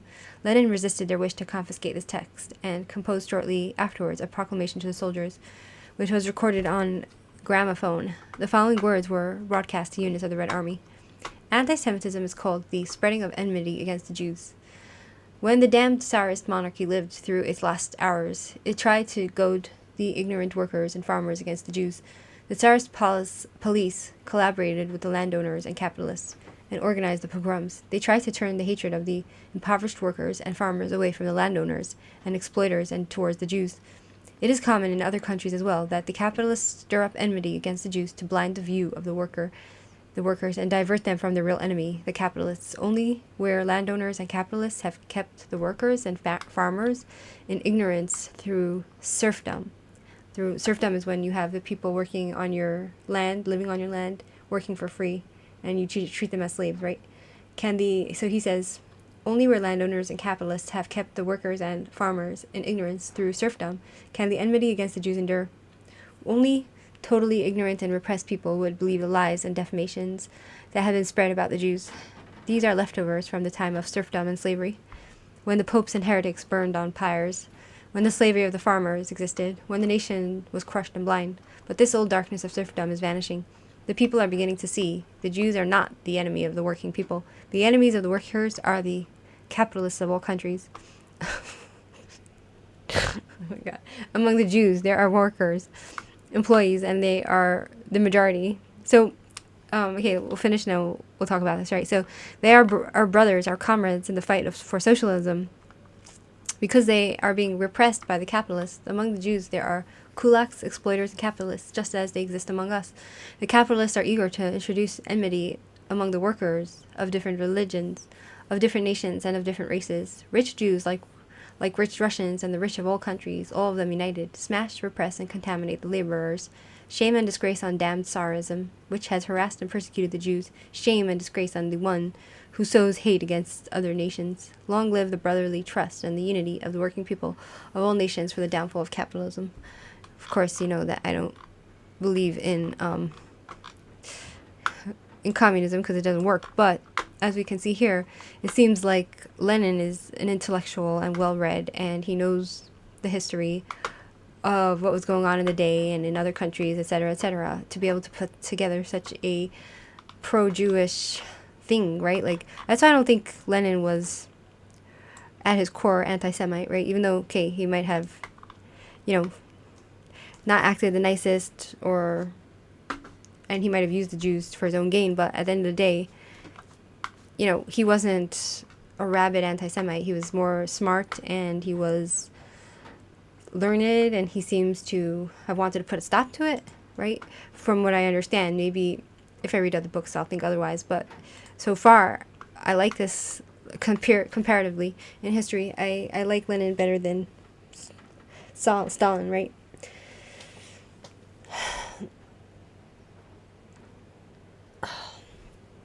Lenin condemned the pogroms more aggressively than either the anarchist Makhno or the nationalist Petliura, but he remained true to the thesis that the class question was the only key to the solution of the problem.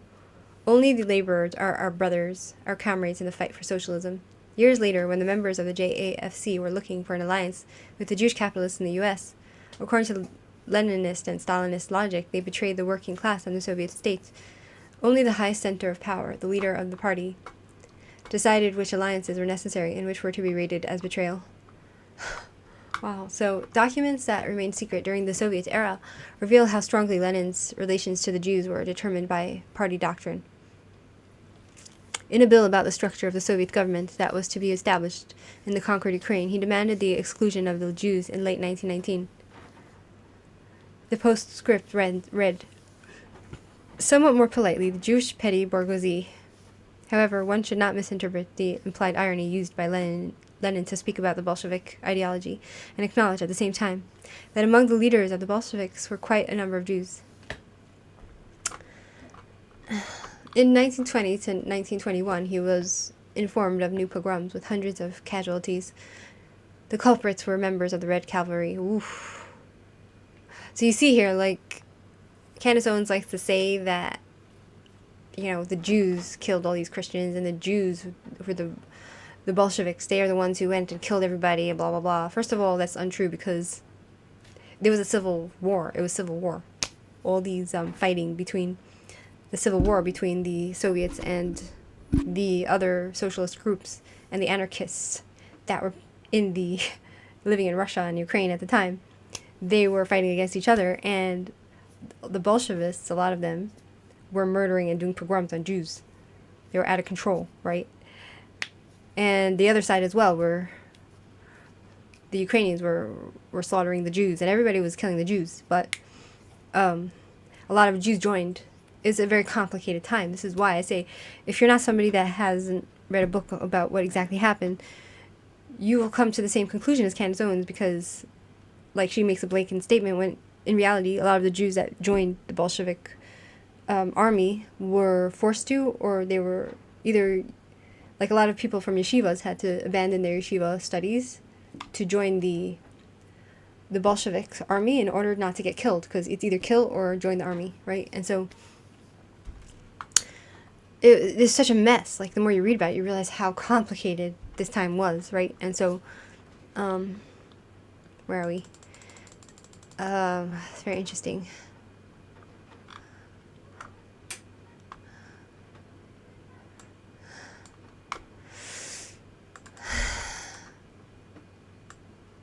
Okay, in 1920 to 1921, he was informed of new pogroms with hundreds of casualties. The culprits were members of the Red Cavalry, as well as marauding grey gangs. All Lenin did was to order this information filed in the archive. It seems to be in contradiction with the flaming speeches he had recorded on gramophone, but Lenin, like Stalin after him, was mainly concerned with consolidating power and not with the survival of interests of the Jews. Right? So he was out for himself, but I don't think he was evil like Stalin or the others, right? He's just self-interest, right? When it seemed opportune to attract the attention of the Jewish masses and to discipline his own party with appeals against anti-Semitism, the Bolshevik leader acted like a philo-Semite, someone who liked Jews, right? But when his proclamations would have harmed the victorious Budyonny army, he ignored the bloody pogroms. So he didn't endorse it, but he ignored it, right? So, I mean, complicit? I don't know if it's complicity or just not caring or just wanting for his own self-interest. No excuses, right? But at least he wasn't like for it. You know what I'm saying? Like many of the other evil, like Khmelnytsky, I hear a lot of the Charlemagne, whoever these monsters are. And Manuel Rodriguez, what do you think about Javier Milei, Argentina president? He's wonderful. I think he's amazing. He's really handsome. I mean, not in the regular sense. He has eyes that are blue, and he is sweet, and he's a little bit wild. I like his character very much. I think it's hilarious, but like when he swears people in, he swears them on the Torah, right? Into the government. I think that's going a little too far, but he's definitely a great guy. You know what I'm saying? Anyway.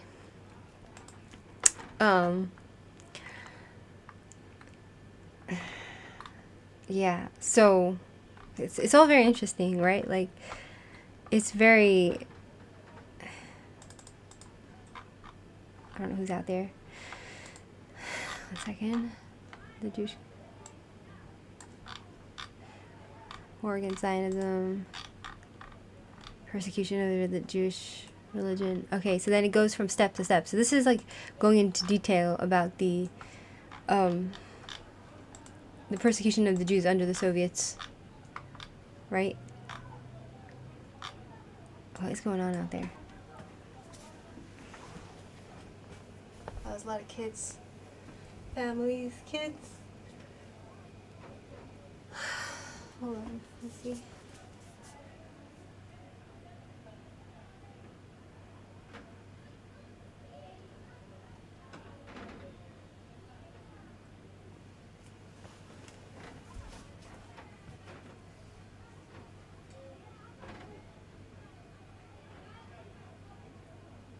See, so the town I live in is very family oriented, right? It's very family oriented. Like, there's lots of families here. Not a lot of singles like me, right? So, it's interesting, right? Where are we? Yeah, so...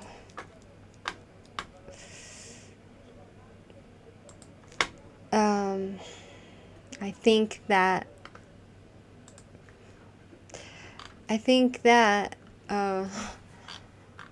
maybe I'll just give it a rest now. We'll come back a little later and read it. We're learning. I just wish I can remember all this. You know, it's just really tragic for me, because, right? It's very interesting, because this is part of, like, where I come from. This is part of what we celebrate, you know what I'm saying? Like, and where my father's side of the family, my paternal side, come from here. And also, my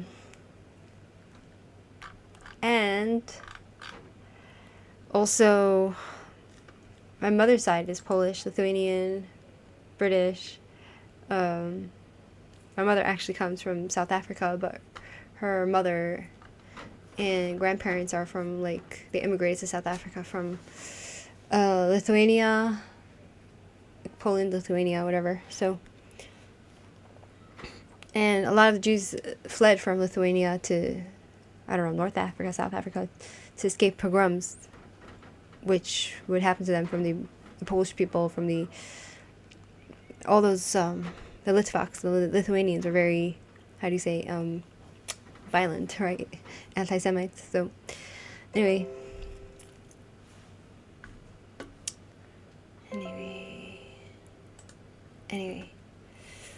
So, that's the story, my friends, right? And feel free to subscribe. Try to subscribe if you don't like, not to like. If you are not someone that's pro-Israel and you don't like Jews, then you're not welcome here. And I have 2 other channels. I have a channel on Rumble called Shmirchik, and I have where I go to whatever, where things you can't watch on YouTube, I watch there. And I have Hi Ergo. I have a channel, Shmirchik TIPSY Tarot, Shmirchik Book Reading. This is also a book reading channel, but this is more political. My other channel I try to keep not so political. Yes, I'm single. And yeah, that's the story, right? And